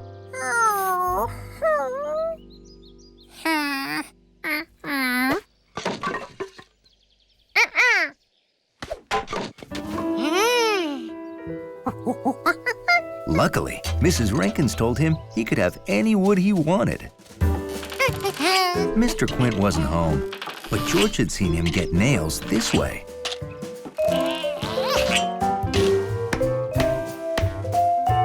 George figured a treehouse didn't need a wood roof, especially since he was out of wood.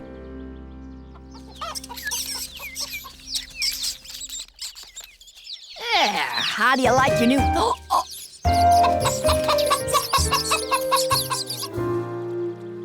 All fixed and solid as a roll.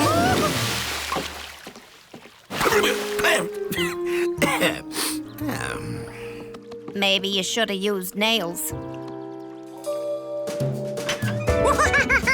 Oh, I'm dying to know what you've been up to. Can I look yet?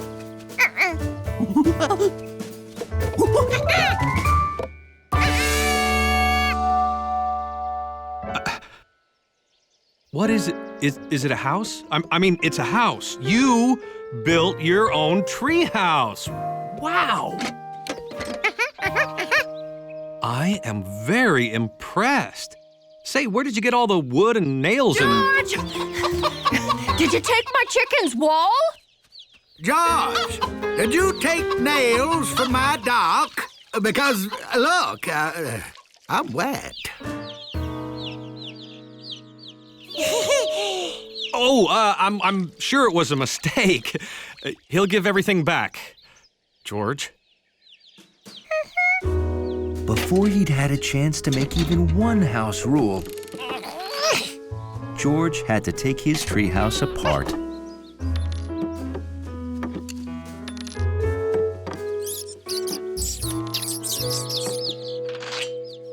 Wait, I said you could have any nails you wanted. I could have been more specific. Then I can make a new wall. That one looks like it belongs there. Now George had a place where he made the rules. Rule number 1, you have to draw on the walls. And rule number 2, always butter your corn with your feet. Oh, this isn't easy. House rules. I know. Okay.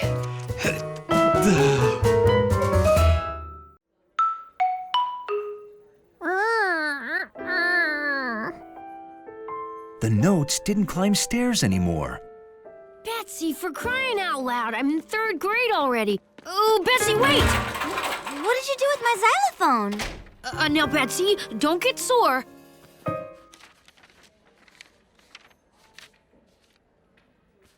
I don't know.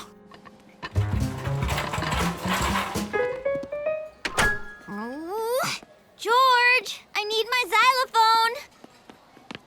Betsy, wait!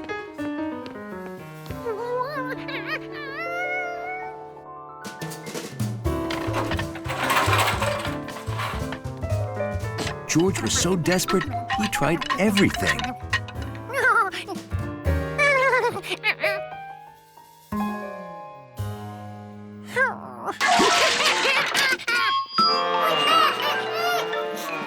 What was that? My xylophone! George?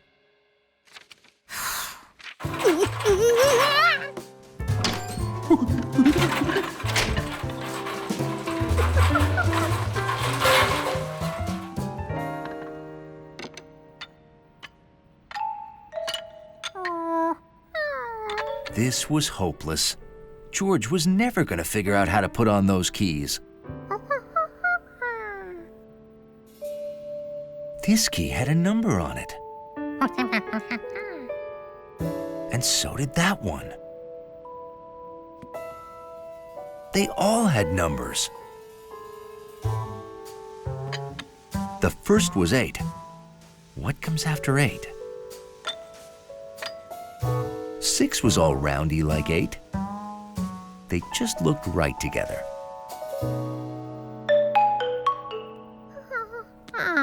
But they didn't sound right, and time was running out.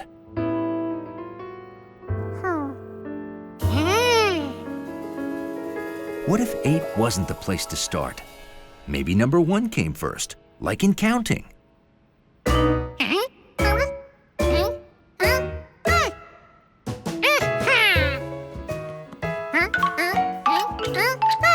George could count to 5, and the clock helped him get to 12. 1, 2, 3, 4, 5, 6, 7, 8, 9, 10, 11, 12. Trouble was, he had 3 keys left. All right, stand in front of the risers. I want to get a group photo. Oh, but Aunt Margaret, I have to find George and my xylophone. Oh, this'll only take a second, dear.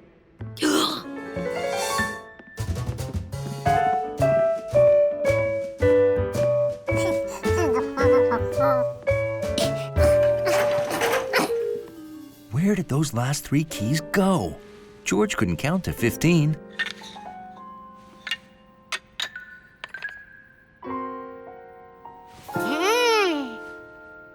Each key was smaller than the one before it. Maybe... Oh! 1, 2, 3, 4, 5, 6, 7, 8, 9, 10, 11, 12, 13, 14, 15. Only one way to test if he'd gotten it right. Say cheese. Hey! That looks like... And the notes climbed the stairs. my xylophone! Hey, what'd you do to it? I can't believe you fixed it! Huh? This key always used to wobble. Oh, thanks, George.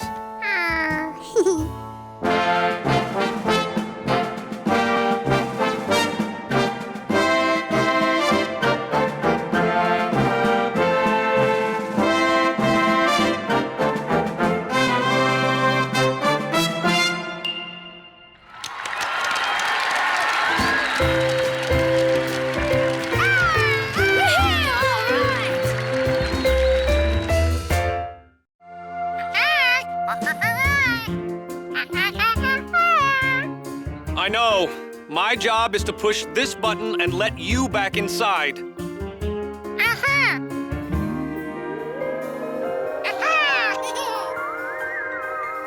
And don't forget, be a good little monkey spacewalker.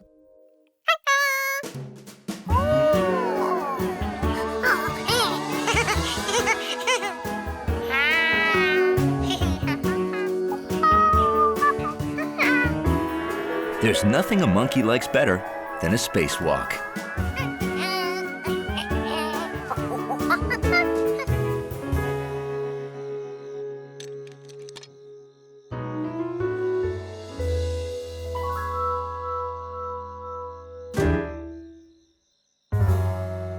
Wow, that city kid really gets around. George knew what he had to do first. Remove the nuts using the wrench.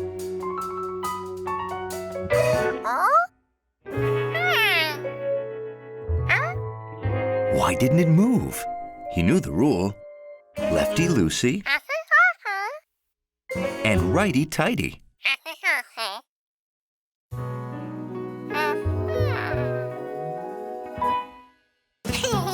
He wasn't the first monkey to mix up his loosey and his tighty. Just the first one in space.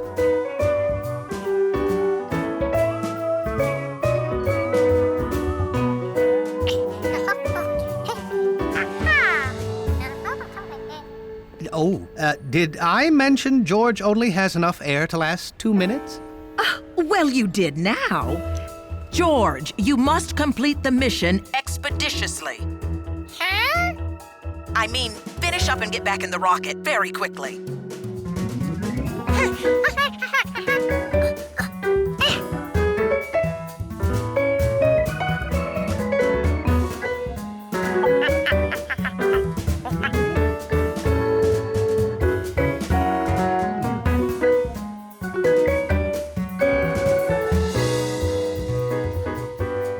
replacements in was pretty easy.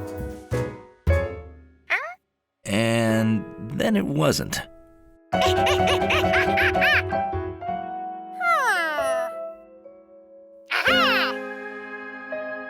Maybe he needed to put this stuff in exactly where the old stuff was.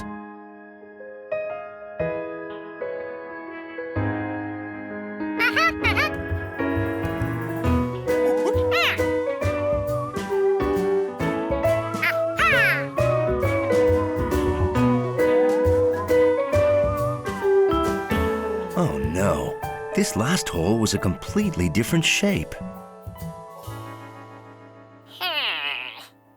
George, you need to head inside now. George? I'm going out there after him. You can't. You don't have a tether. Oh, boy.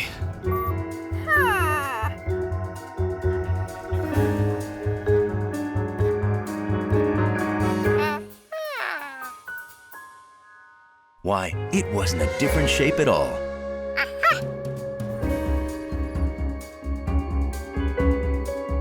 Now he needed righty-tighty. George, you have only 5 seconds of air left. That's it, I'm going out. No, you'll float out into space.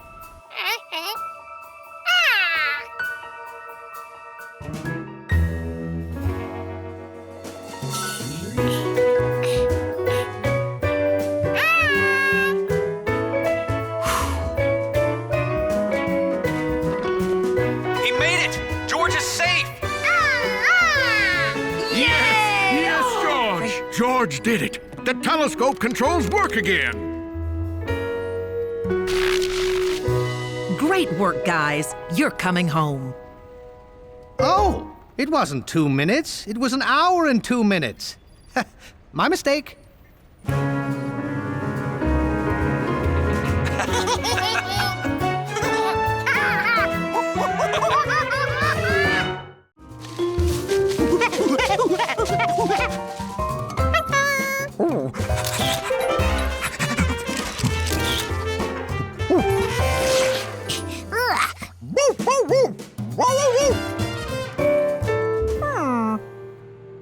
Maybe dog food made Hundley jumpy.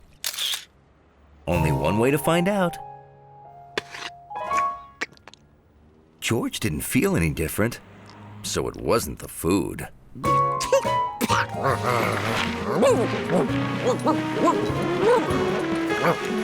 Hundley was more energetic than ever. Now he wanted to go back out to play.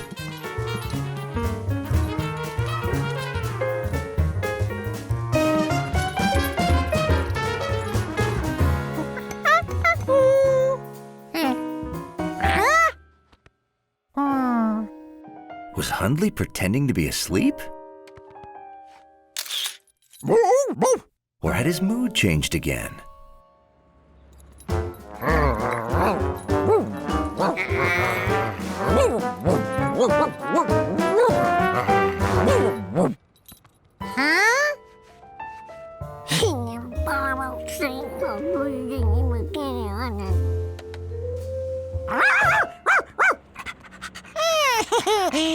George did want to play, but he had to solve the mystery of Hundley?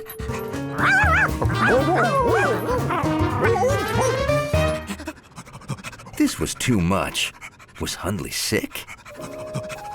No, his nose was cold.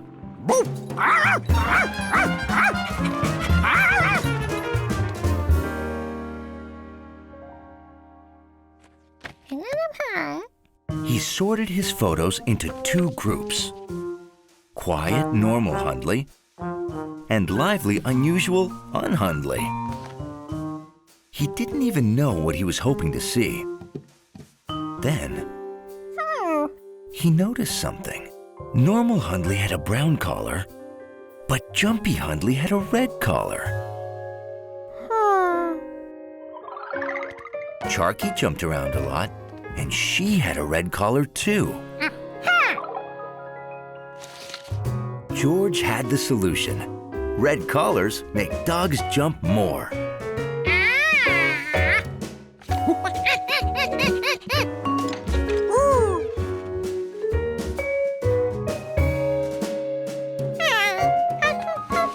To test his theory, George put on a red tie.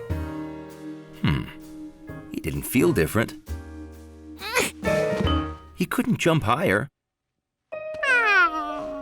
Maybe it only worked on dogs.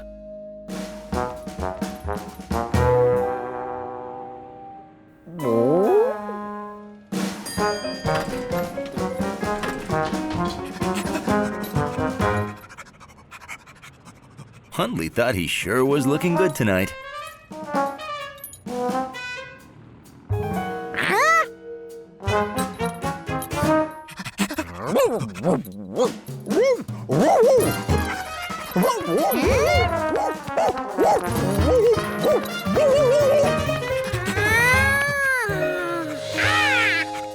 That explained everything.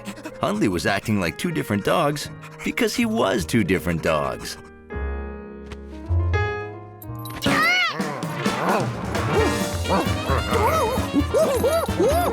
Hundley! George? Doxy! I've got you. I'll take her, my poor little Doxy. Oh, yes, she did. This is my sister, Dorothy. Doxy has a way of getting loose.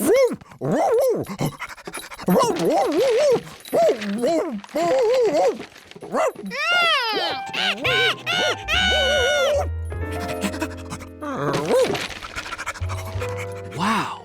If I didn't see her right there, I'd think that was Hundley wrecking the place.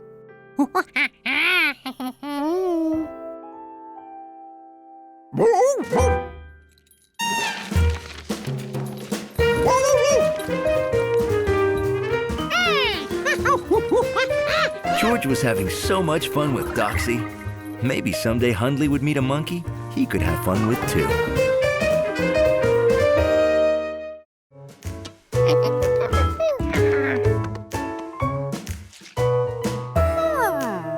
The squiggle was much thicker in Sue Berm's painting. Was it because she was bigger? Or was it because she used a bigger brush?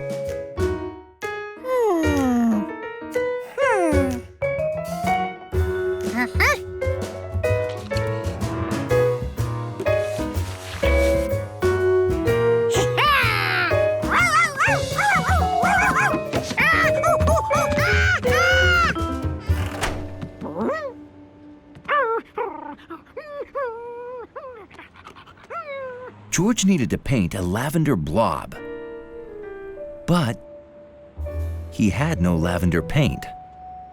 Out here, Mr. Glass.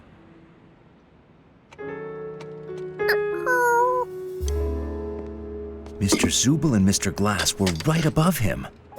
George worried they'd look down and see the painting. Ah, we could also use lights like this to focus attention on the painting. Great. Let's do it. There's one other thing I think you should have. It's in the oven. You keep art supplies in your oven? No, I made carrot cake. Oh, one piece, then back to my lobby to hang my unique painting. George had to finish his painting in the time it took one billionaire to eat one piece of carrot cake.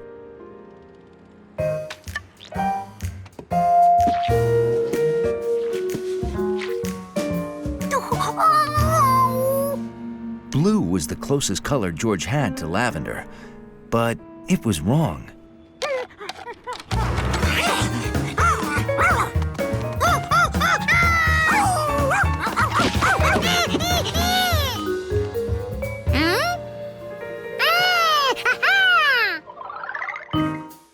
Sharky's feet reminded George how Sue Berm mixed colors to make different colors.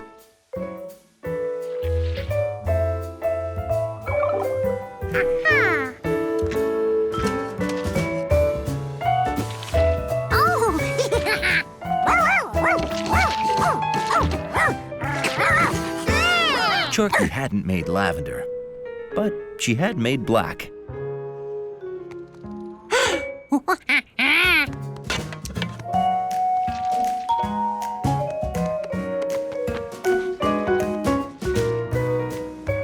George had to find the combination of colors that would make lavender.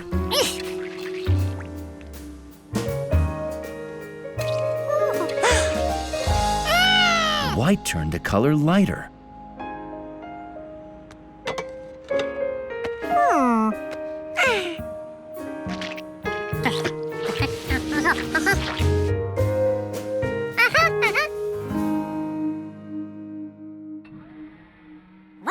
George hoped he could get to the glass tower before Mr. Glass.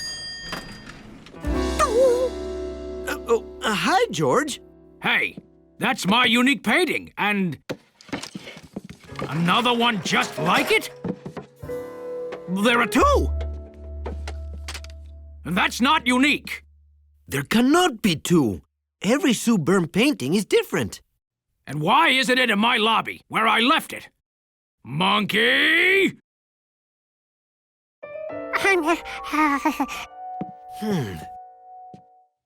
They're almost identical, but this one has Sue Byrne's nose print.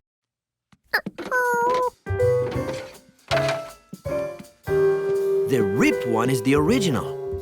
Monkey! Hold on. George, did you make this copy because that one ripped? It's almost perfect! You're a good painter, George! Wait. A painting monkey? A painting elephant? Are you thinking what I'm thinking? Well, of course not. Because what I'm thinking is... unique!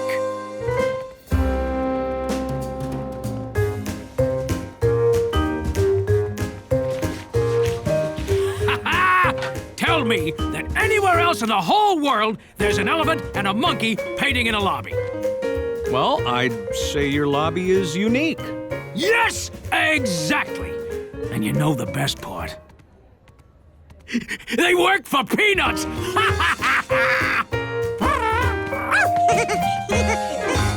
First, he'd need someone who could distract the women.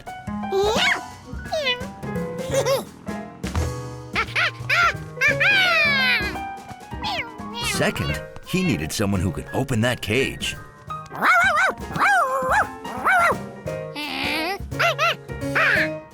If anyone could open that cage, it was Charlie, the dog escape artist. Next, he had to explain his Hundley escape plan to his team of experts. He showed them where the cages were and which one had Hundley in it.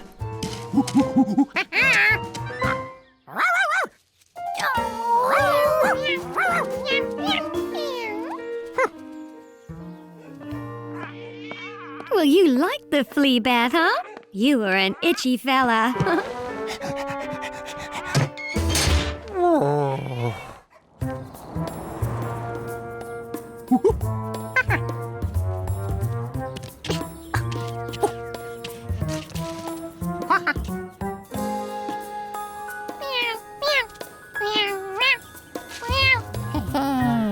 Phase 1, the distractor.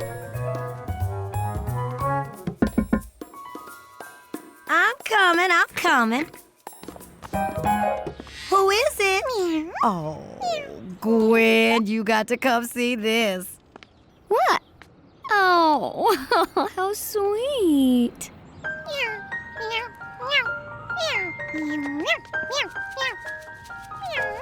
Oh, look at this. Look, I'm gonna eat you up. Well, don't you think that's the cutest thing you've ever seen? You are too cute. Phase 2, the escape artist.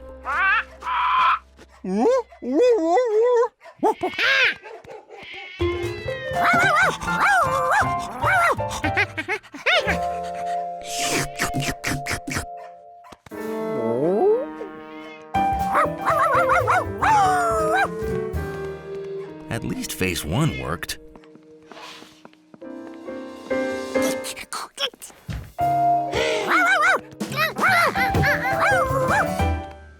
Who's that? We'd better check the cages.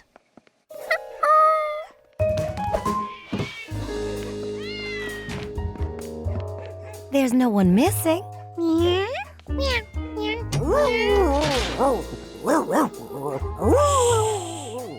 Now Gnocchi was getting locked up, and George couldn't open the cages.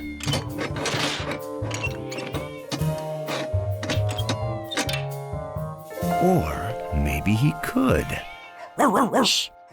Please. Thank you.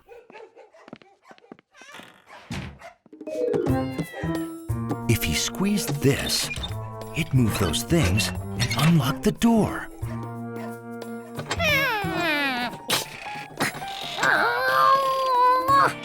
Was he forgetting something? Like the sliding bar across the top? He was so sure it slid out. Maybe he pushed when he should have pulled.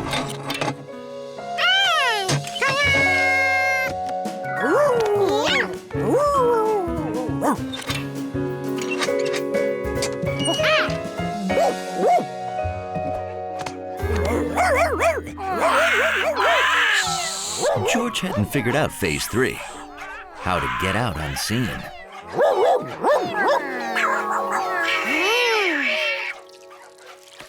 Would you please go see what's upsetting them? Oh, it's just the cleaning lady. Oh, the cleaning lady. Stop her, please. I got to pay her. Too late. She's gone. There was one step left to complete George's plan.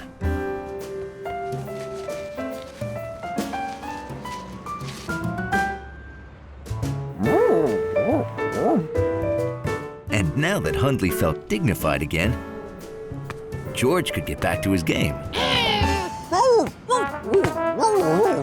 And Hundley could get back to defending his lobby's dignity.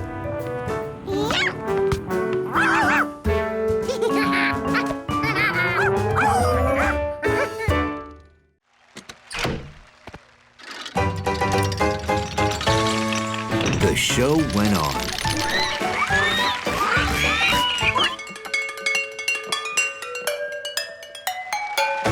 And on.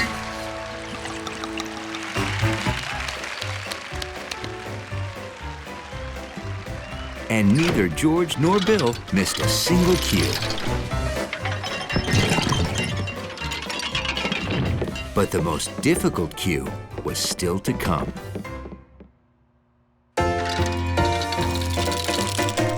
She's out in all weather, looks stylish in leather, has tons of bovine. We're doing great. Just that one big cue left, remember? It's not her sirloin steaks, it's the milk she makes. How I love to hear 1 confetti, 2 curtain, 3 trapdoor, 4 flat, 5 curtain. Got it? What starts in her udder ends up as fresh butter, or milk or cream or yogurt if you please. Someone could trick. Everything she eats turns into lactose treats, from an ice cream sundae to a Got taco it. with cheese. George, pull trap 3C. No, 1C.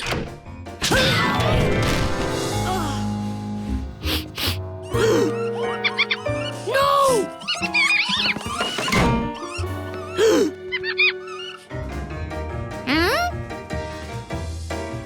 That was odd. Bill was usually so responsible.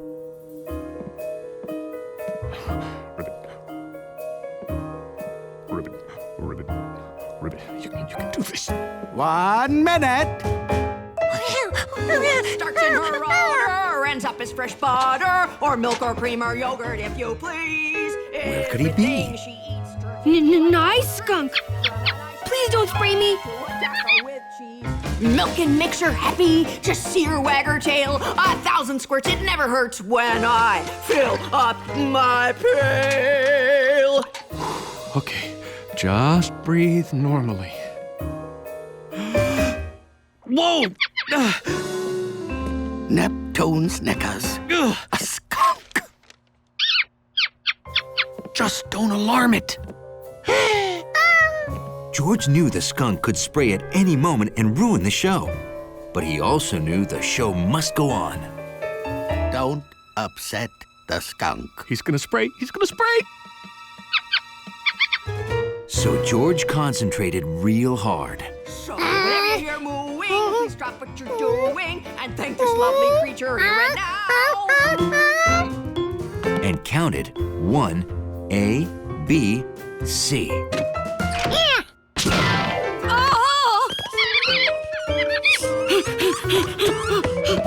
She's a topsy-turnsy, purebred Guernsey, four-legged miracle of nature. Look out!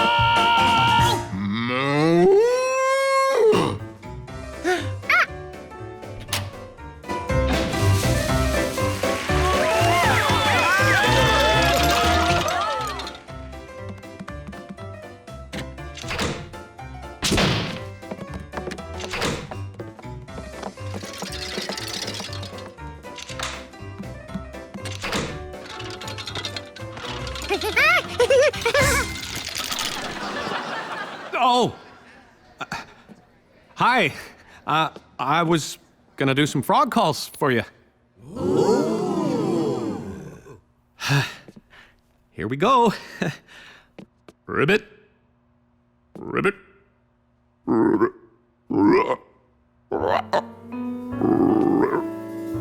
George, you were amazing. Maybe the best stagehand ever.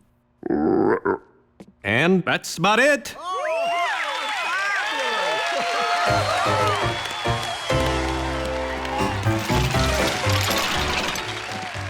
Curtain call, everyone. You fellas too.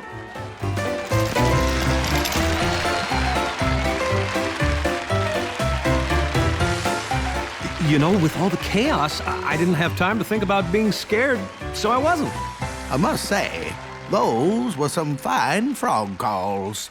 Oh, you're just being kind.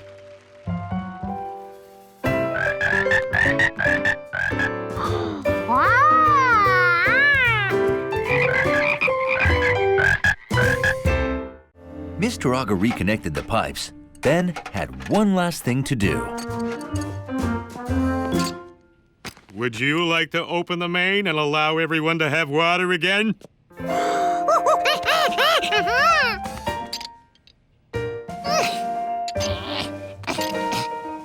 No! Open it!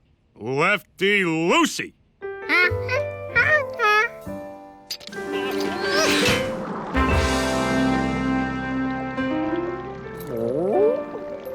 Hundley wasn't sure George should be taught things like this. George, would you like a boat or a nice ducky? I'll go first thing tomorrow.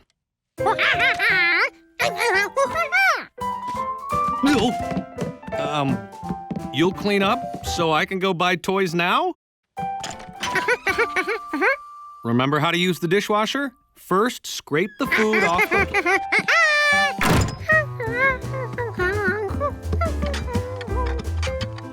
George, being a good little monkey, did just as he promised.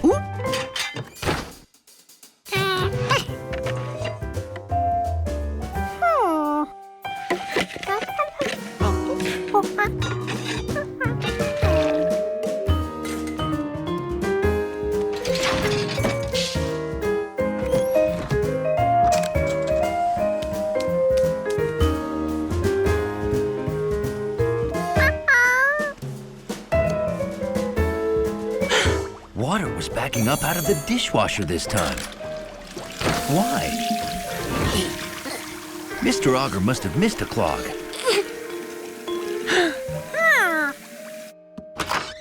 It was a good thing George had watched him closely. Righty-tighty shuts off the water.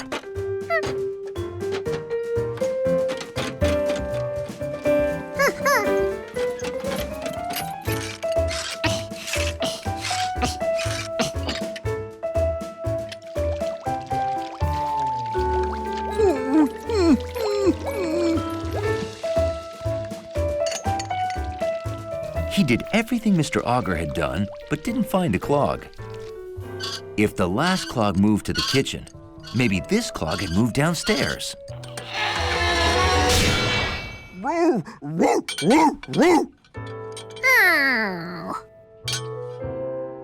This was too big a job for one monkey. He'd better go get the man with the yellow hat from the store. Being a good plumber, George reopened the water main so everyone would have water. Being a monkey, he forgot he'd opened the taps in the apartment.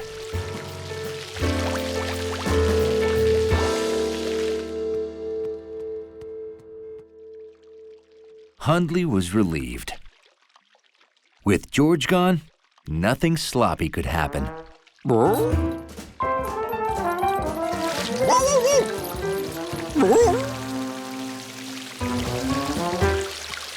Pipes should always be properly tightened.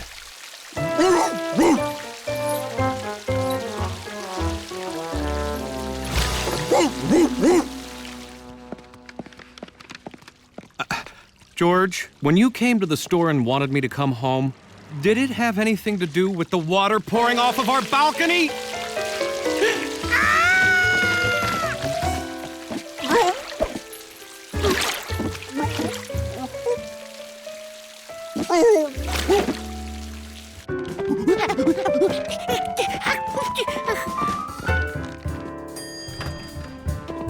No! Did you call the plumber yet? Is something wrong? I was on the roof feeding the pigeons. Holy hinges! Hundley!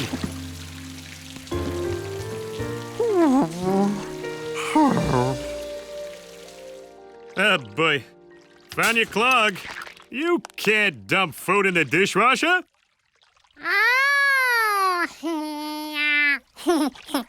And from now on, leave plumbing to the experts.